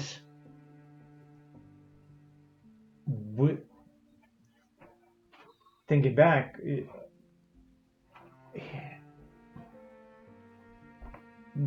releasing Linnea's companions from their state might require us to destroy this creature entirely. I don't disagree. We might have to destroy it just for our survival. Well, it seems you are quite prepared for that, Doctor. As he practices, it's gonna the doctor's gonna pack like 5 loads of powder in that thing. It's gonna go. I have no idea what I'm doing. Probably explode and blow it on my arm. He's gonna run. Well, I might have to do. I'm trying to be forward thinking. Since Harriet put you in your place last time. Absolutely. You don't look bad. Hair now. Fragile ego. Are we taking the horse and carriage? Is that the I think we will take the horse and carriage, but we will leave our stable boy. I don't think there's a need. Isn't it the best driver? I don't think there's a need to bring the child to the area where a demonic wolf that's consuming people might be. What if we need to ride away fast? Well then. I mean, I'm sure most people, again, in that time period, Yeah, grow up riding horses. It'd be and like stuff. operating a car now. Yeah, I mean, everybody's going to know how to right. do it. It's whether you're paying this kid to do the service for you, so you can sit in the velvet seats in the back. It's basically what it is. But I'm sure I've done it before. Yeah, If I had to easily. go to town to get stuff, okay, I can Easily. rent. Yeah. you always saw like Ma Ingalls in the wagon, going into town and stuff. I'm assuming most people would have known how, especially if they grew up, out in farm area and stuff. There's a handbrake. Mm-hmm. This is your gas. Yeah, I'm thinking This is your if break. anyone, Probably Harriet that would have had the most. Figured if the monster's chasing the carriage, we'll kick the kid off, it'll stop me the kid going right away. Doctor, I don't love that. I do not find your jest humorous. Says the man with no weapons. He is the Lord. The Lord is my weapon. Yeah, how's that working out?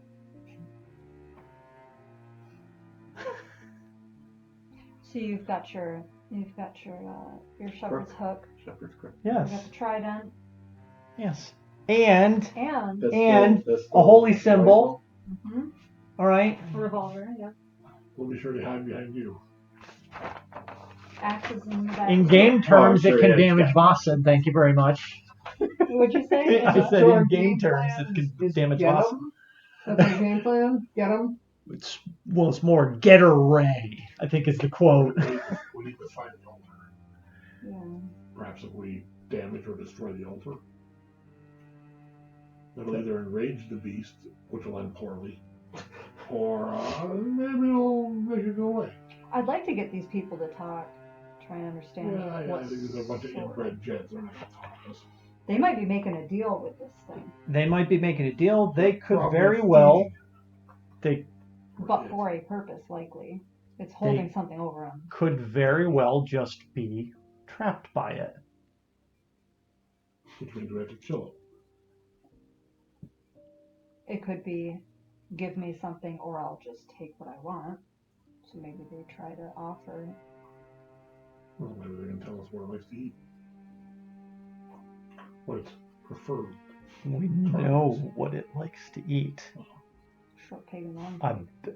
That's why they give it pig, because Maybe it tastes like maybe human. Maybe it has a preference. Tonight I'd like to have Italian. No, oh. Next month I'd like some German. Just saying. That's fucked up. I don't know. Just saying, that's fucked up. You repeated a I see selfie. what you mean. Either way, I think we even go. Mm-hmm. Well, hopefully it's not after Irish.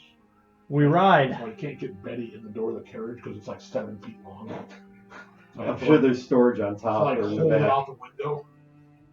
Yeah, so you'll get to the inn, get into your carriage. People tell you to take that dirt path up there, and about an hour or so you'll hit Shiloh. But on your way out, you will pass a small farm if you want to stop in there. Yep. Oh, we should have bought some torches. Well, I'm sure you have some lanterns, especially. I've got the herd. Yeah, I'm sure there's some in the back compartment of the carriage or whatever, but the boot. Mm-hmm. But yeah, you'll see a farm on your way if you wanna. Okay. Yeah.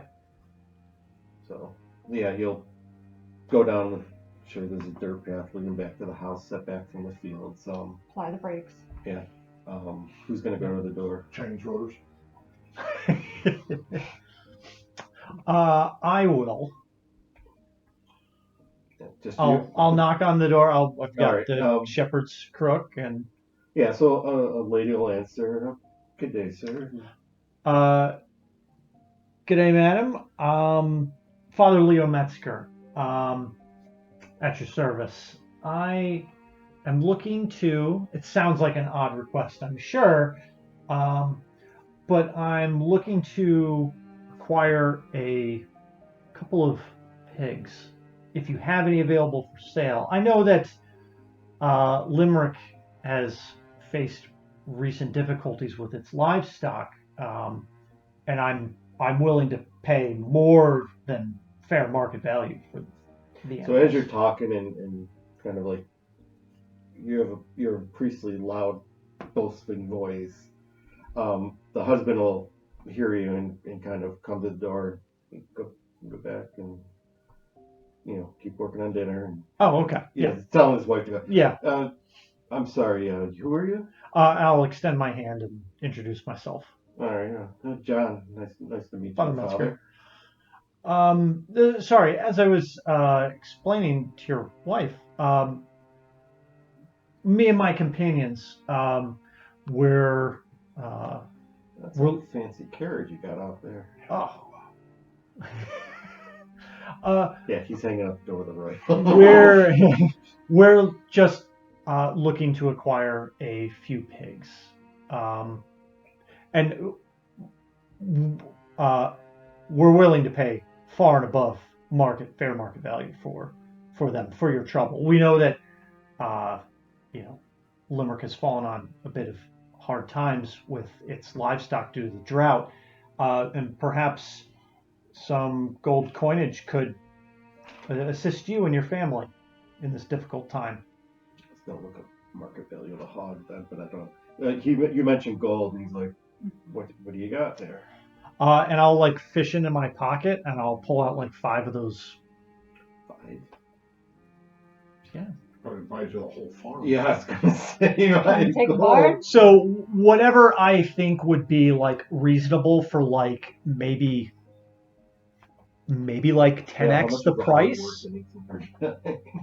We didn't pay with more than 1830. It's a good dollar. I mean, and the gold coins, they are $20 denomination I don't know. I mean, it depends So on a gold eagle was $20 worth of gold. Okay.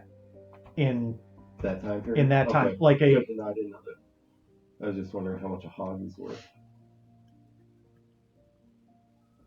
A pig was typically worth between $5 and $10, depending on factors like size and condition. Okay, there you go. So gold coin would cover too.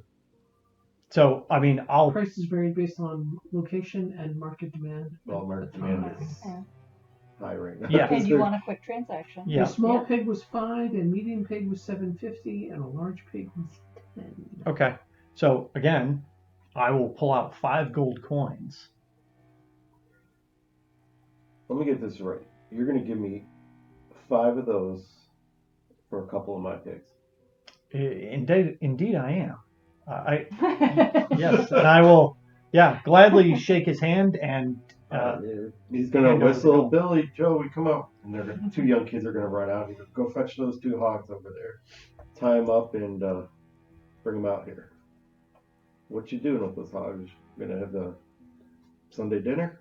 $5 is worth $181 today. In 1830. Yeah, it's you made him happy. These 2 kids. So as they're talking, these 2 kids come and they've got a rope tied around their necks. And 2 fat pigs come out. Yep. He's giving you his good pigs. Yeah. We're paying hard cash. Yeah. Yeah. The kids are going to go up and tether them to the back of the carriage. Perfect. So. Yep. Again, we're I don't want to give them to everybody. You know what? You gave him 5 gold. What else do you got? Let's go. Yeah. Yeah, he's just like, oh, we have dinner Less today. is more, Father. Okay. Yep. Well, if you need anything else. Yes. Again, we were just in need of. Just in need of. But you seem bite one. Yeah. I really hope this stuff doesn't like disappear. Right? Like. Fate to last 30 days or something. I certainly hope this is beneficial to you and your family. No, please, you have my thanks and my blessings for assisting He's us. at a loss for words. While he's up there jibber jabbering for half an hour, I've loaded my gun, and unfortunately, I fire off the gun. Fucking dropping the dirt. Dr. Tuttle, are you all right? It seems that is my call to leave.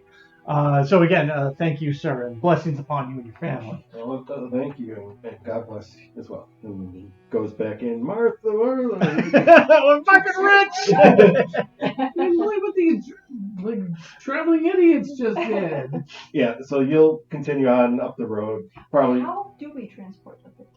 They tied him to the back of the carriage, so you're just gonna have to go a little slower. Okay. Yep. The horse is only traveling at like 3 to 4 miles an hour. Exactly. So you can just keep Pigs going slow if you want for the hogs. But yeah, you just got these 2 hogs there, and so you'll travel. Most of the time, you ride a horse, it's walking at human pace. Right, we're not trotting along. I mean, we could for an hour. Like we could, a horse could pull a cart for an hour at a trot. It's not a problem. So you continue up this dirt road for about an hour. You don't see anybody else this whole way. It's just, no signs or habitation or anything like that. And not inbreds. They're fucking poor beleaguered villages. After about an hour, you start to notice like a farmhouse here, like a wooden stacked fence, some crops growing, but it's definitely like people have been telling you, they're log houses. You don't see anybody in there working it or anything. It's just quiet. You hear crickets and stuff going as the wind's gently blowing. You finally. All right. Did you have something? Just a question. Like, do we know of any larger cities to the north? And this is purely just for like information on like where we are in Maine, because we're going further north. I don't like. So what other large cities were above around Limerick? at that time? You've got Cornish, which is along a major route. There's a lot of small towns. Most of the bigger cities are going to be along the coast. Because if you go due east from Limerick, you're hitting Portland. Maine, which is big fishing and stuff like that. Brunswick's not much further north of that. Kittery's and Kennebunkport are south of that. So most of the interior of Maine, even nowadays, is small towns and villages. Yeah. All your big stuff's going to be along the coast. Okay. So, I mean, there's some fairly large towns like Waterboro is south of which you pass through. That's probably a bigger. I know, like they're putting an emphasis on like, oh, these people are just living in log cabins, and I'm thinking like people are living in log. No, I get that. Yeah. But most of the people at this point, especially where there's a lot of commercial trade and stuff, are now like blackboard housing. And Sure, stuff like yeah, that. They're trying to get. Yeah, is technology. It's modernizing. Right. Yeah. Exactly. So yeah, you're right. There's rural areas, but I mean, what they're telling you is this is stuck in the past. Okay. And as you're seeing that, again, yes, you've seen probably log houses on your travels throughout the world even and stuff like that. But I mean, these are definitely, there's no sign of any modern buildings and stuff like that. Okay. So you're going to make your way up. You're going to pass a couple of farmhouses again. You don't see a sign of anybody, outside or, talking and stuff like that. Then you get into like the center of where the town is, and you see this stone church, like people have mentioned before. And out in front of the stone church, you'll see a couple rows of tables, and like all these people gathered around, and they're getting like a big feast together, and white tablecloths, and everybody's dressed in their Sunday bests and stuff like that. And your carriage kind of pulls up along the main circle where the church is, and all these tables, and you see a man like sit up from the table, get up, and start walking towards you. He's wearing black coat, black vestment, priest vestments, Yep. wide brim hat. He goes, good afternoon, Deacon. Give you a name, Ebenezer Schmidt. He extends a hand to you guys with a big smile. He's missing an canine incisor right here. Big smile, Deacon Ebenezer Schmidt. Nice. Just walked right in for dinner, didn't I? And we're going to end here. Molly fire! I didn't say that. That was crazy. Trying to buy the machine gun. He just shoves the rifle out the coach window. And we'll end it there. Okay. Going back to this, I probably can't hit anybody with a goddamn gun. But I thought the intimidation factor might help. Because what are you using? You're shooting a gun. Range combat. Shawn has 0. Well, it's a good thing you've got a couple shots off on the trip up. Now, precision's good, yeah. So you can spend your 5 Yeah, XP to get range one in combat. range. You got experience, right? That's where one's going. So it looks like, I wasn't sure if we were going to finish it tonight or not. We'll easily wrap it up next time, which I know is going to be 3 weeks from now. Yeah. Or 3 or 4, whatever it is. Right. Yeah. So we can wrap it up with the intent of maybe ending that night, going more into tour. Yeah. Because I what I have planned, I don't think is, your guys are pretty much near the conclusion. Okay. Depending what Shawn does. Maybe it'll end even quicker. Okay. I have a lot of Or it'll points of precision. Not much range combat, so it'll equal out. That's 6 dice for me. All right. Well, thanks again, Kevin, for running, and almost at the conclusion. We'll see what happens next time. Damn priest eat people. He's super happy to see What us. the shit? Yeah. Welcome, guys. Only me the Last Supper. Deacon, I've brought some new members to the congregation. All right. Well, we'll see everybody next time.